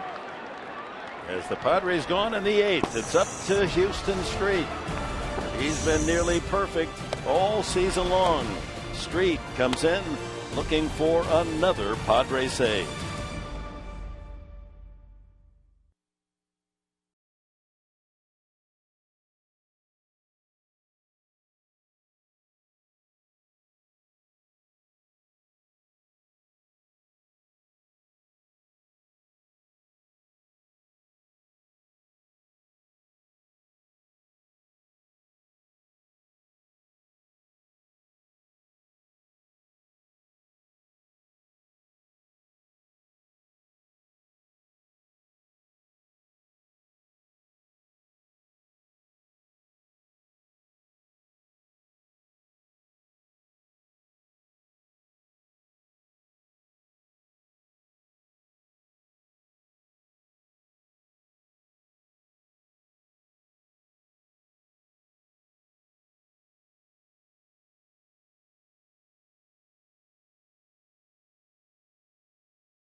By Southwest Airlines. Find Southwest Airlines fares online only at southwest.com. By Petco, the power of together. And by USAA, official military appreciation partner of the San Diego Padres. With Mark Grant, Chris Budden, Dick Enberg, inviting you to stay tuned for Padres Live, the postgame show. With Mike Pomerantz and Mark Sweeney. Lots to share with you as we close out this homestand. Houston Street, 3 outs away from securing a victory for the Padres that would give them their first 3-game winning streak of the season. He's been nearly perfect, as we said, giving up only 1 run in all of his action this year. And on this Mother's Day, trying to seal the deal for his 11th save of the season. There you see the numbers. The numbers don't lie. 15 frames, only 3 walks. He has struck out 17, 2 more than the 15 innings pitched. Trying to continue completing every save opportunity, 10 for 10 so far. Marcell Ozuna will be the pinch hitter to start things for the Marlins here in the 9th. Ozuna has been the starter in center field the first 3 games of the series. Struck out 3 times out of his 4 at-bats last night.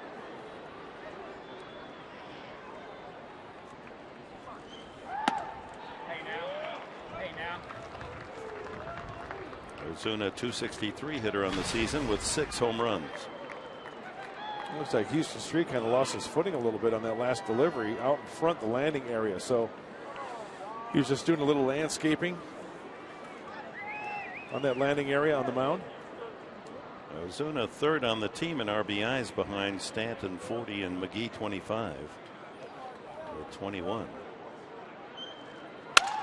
Lined over the reach of Jed Jerko. Broken bat single for Ozuna, the tying run on to lead off the 9th.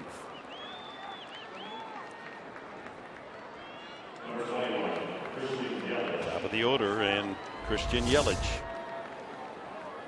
The one thing Houston Street does so well, and the hitters know this, they try to just hit the ball where it's pitched. That's exactly where that fastball was. Broken bat off the end of the bat. It was down and away, but that's exactly where he wanted it. Sometimes they're going to flare that ball out to right field. Yelich has gone short and gone long. An infield hit and a 420-foot home run. Takes a strike.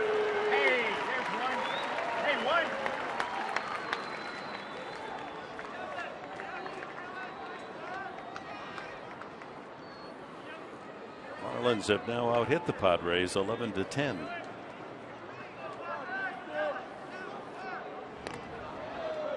Outfielders playing very deep, particularly in left and center, way back there. And then in right field, Cristianorfia. I would say he's on the deep side as well. Double prevent. There was no defense for Yelich the last time up. This was the home run off Dale Thayer, 420 feet, deep right center. Well, that was impressive how he got to that baseball in the inner half of the plate. His 3rd homer of the season. 2 strikes the count.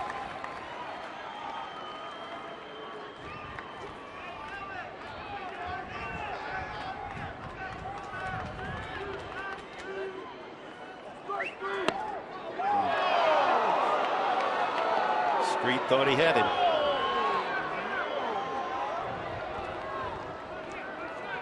Dana DeMuth calls it a ball, and you see what Bud Black says, because he knows whether it was low or not from his angle. Right at the bottom of the strike zone.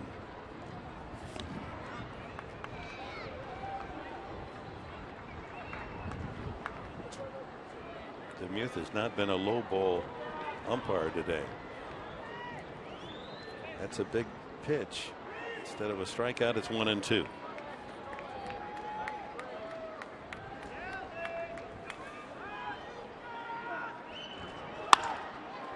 One hopper.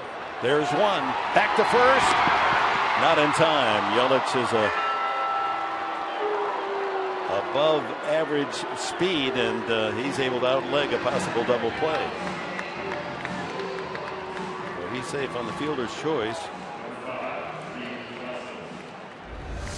Well, let's take a look. The one hopper to Amarista, the backflip. Jerko. Looks safe to me initially. Yeah. I thought he was safe. Bud Black went out to just check with first base umpire Ron Culpa. Would have been nice to turn to there. Oh, yeah. And what you do is you replace runners, and Yelich, a much more serious threat to steal. He has 4. Reed Johnson 2 for 4. And look who's on deck. Giancarlo.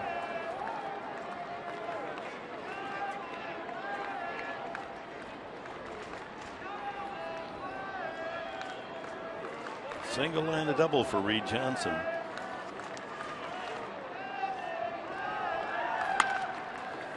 Oof.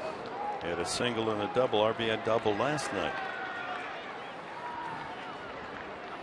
Houston Street's got to get that breaking ball down and away. He left that one middle in and just up and in a little bit to where he had no other thing to do but pull it foul. That was a tough pitch to keep fair. 5-4 Padres with Yelich at first base for the Miami Marlins. 1 out here in the top of the 9th. He went around. 2 strikes to count.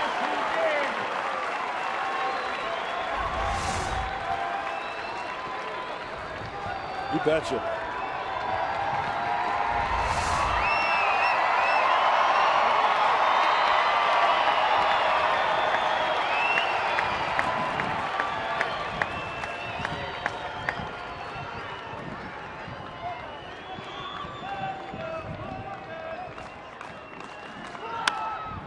Fly ball to left center. Venable has the second out. And here's the man, Giancarlo Stanton. That's the beauty of this game. You get down to the tough spots, the tense moments, and a game is decided by the best. Street, one of the very best in baseball, and closing shot, securing the win, and one of the bright young players in all of baseball, Giancarlo Stanton. 40 RBIs to lead the major leagues, is the hitter with 2 outs and the tying run at first. Ball 1. Stanton, the last 2 times up, has singled. A line single in the 6th and a blue pit in the 8th. Trying to keep track of these pitches here from Houston Street. First pitch was a slider down and away, taken for a ball.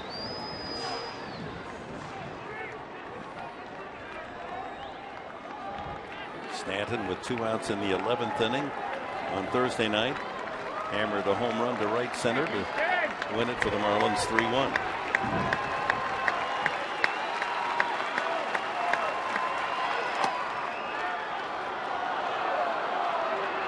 Miles an hour. That's about the top of the velocity range for Houston Street.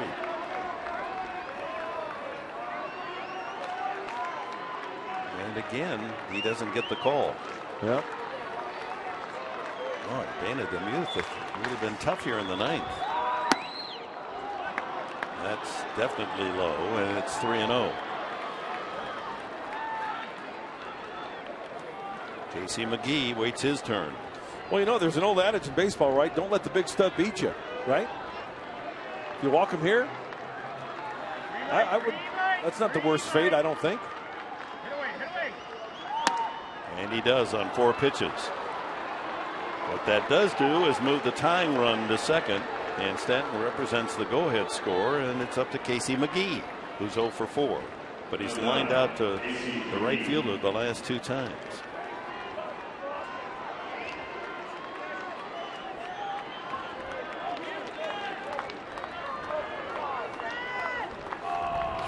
Struck out against Robbie Erlin Both strikeouts looking, then line to right, line to right.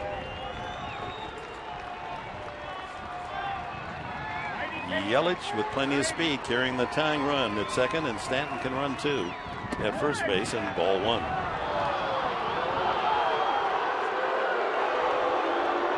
Fans getting on DeMuth. That appeared to be outside.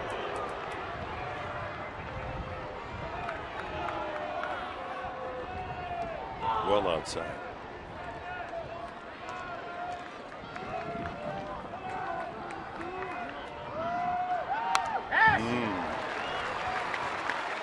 Well, we showed you that graphic before this at bat. It's worth mentioning again. 1 for 5 with a couple of strikeouts. Casey McGee in his career against Houston Street.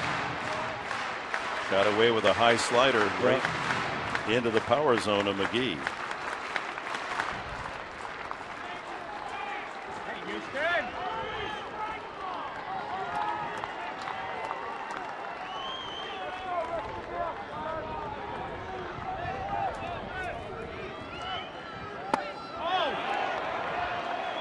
Didn't go. And it's 2-1.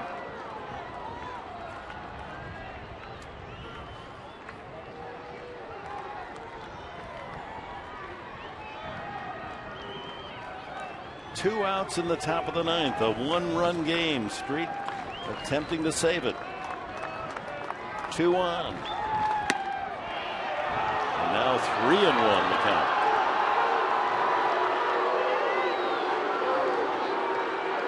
Jeff Baker, who had that big triple in the last inning, knocked in 2 runs, is on deck. Green light. Green light. Green light, Marty Casey.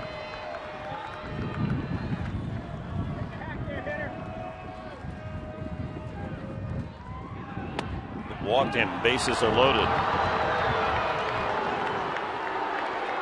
A single by pinch hitter Ozuna started things.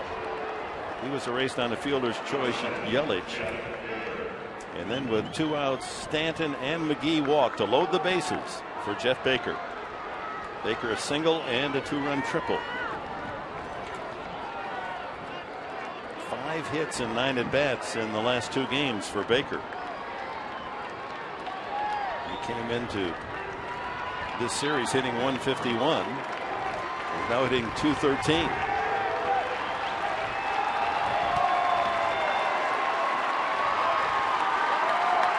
Bases loaded with 2 outs. That one is going to slice into the crowd. Alonso looked hopefully, but well back.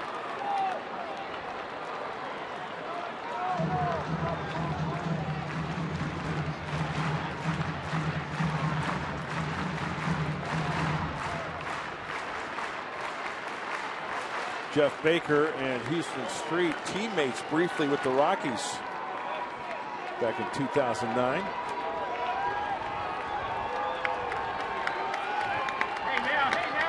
Street Rookie of the Year pitcher for the Rockies. Swing and a miss. 2 strikes on Baker. No, I'll be quite honest with you. Houston Street really hasn't had the best location of the slider today. 2 or 3 sliders have been up in the zone, but Baker swings right underneath that one. All it takes is just one good slider down the way to put him away. And the game away. Yelich's tying run at third. Stanton the go-ahead at second, and McGee at first. The 0-2 pitch.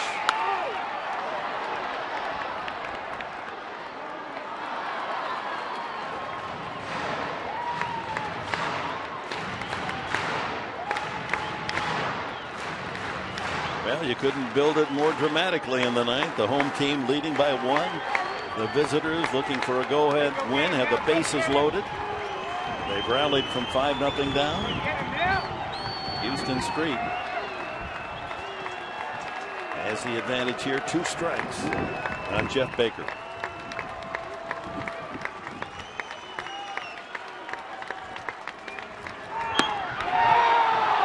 Outside. 1-2.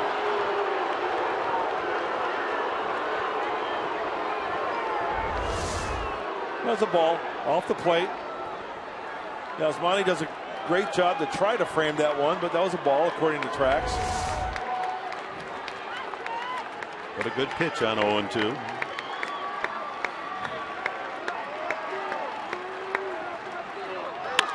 Ground ball to short. Amarista the short way, and the ball game is over. Houston Street 11 for 11 save opportunities, and the Padres for the first time this year have won 3 in a row. A 5-4 thriller today, Mike. Well, the boys did another good job. Get a great start from Robbie early. We'll talk about that in the post-game show. Some live